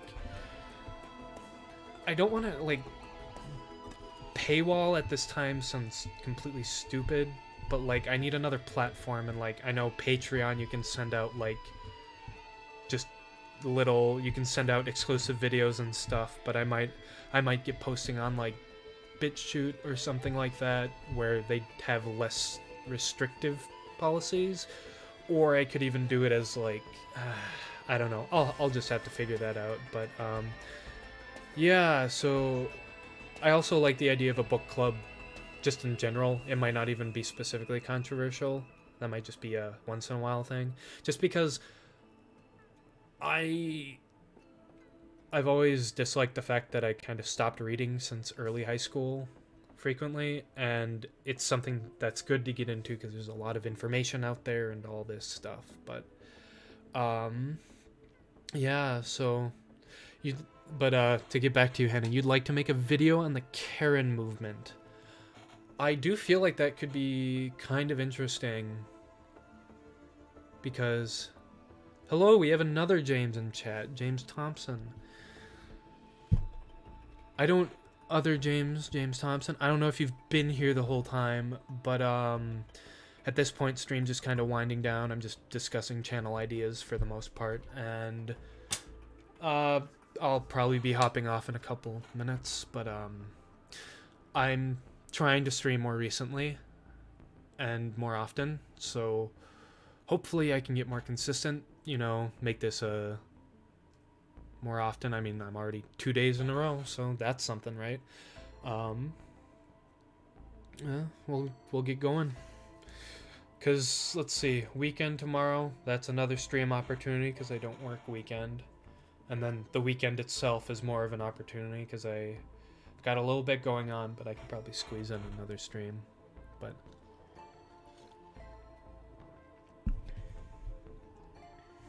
yeah, so that's the real one. James Hoff, you've been an imposter the whole time. What?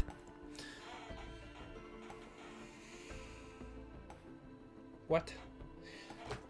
Top 10 confusing moments, top 10 Among Us scary moments. My mind is blown. And that's just it. But to do a kind of recap, conclusion, trying to be streaming more, to get better for myself at this whole thing, and I'd like to think I have, because the first stream I did, looking back on it, seems very awkward. I think it was mostly just the fact that I haven't really been on camera before at that point, so it was just kind of jarring.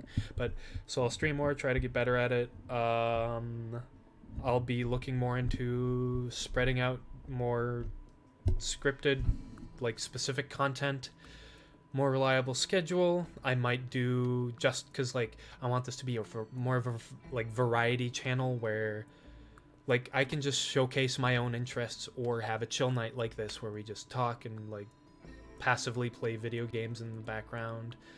But then also I want maybe like scripted content. I want to not be afraid to enter into like not overly like crazy political like partisan crap, because I don't really agree with that anyway. But like if there's newsworthy topics, I might just give my opinion sometimes, because you know, just through talking to my friends a lot and just people around me, I sometimes see that there's information I start seeing that other people don't. And, you know, but I think I'm going off a bit there. But so hopefully more content more frequently. I'll be working on better content, and yeah, so if you have Twitter and all that, and I'm primarily only on Twitter and Facebook, and my username there, well, and here obviously, my username there is as typical contraband, although I will say, if you go on my Twitter, I do shitpost, and I do get rather political there. That is more of my outlet for news and information. So if you're looking for the haha funnies, that is not entirely what I post there, but have an open mind. Love to see you there.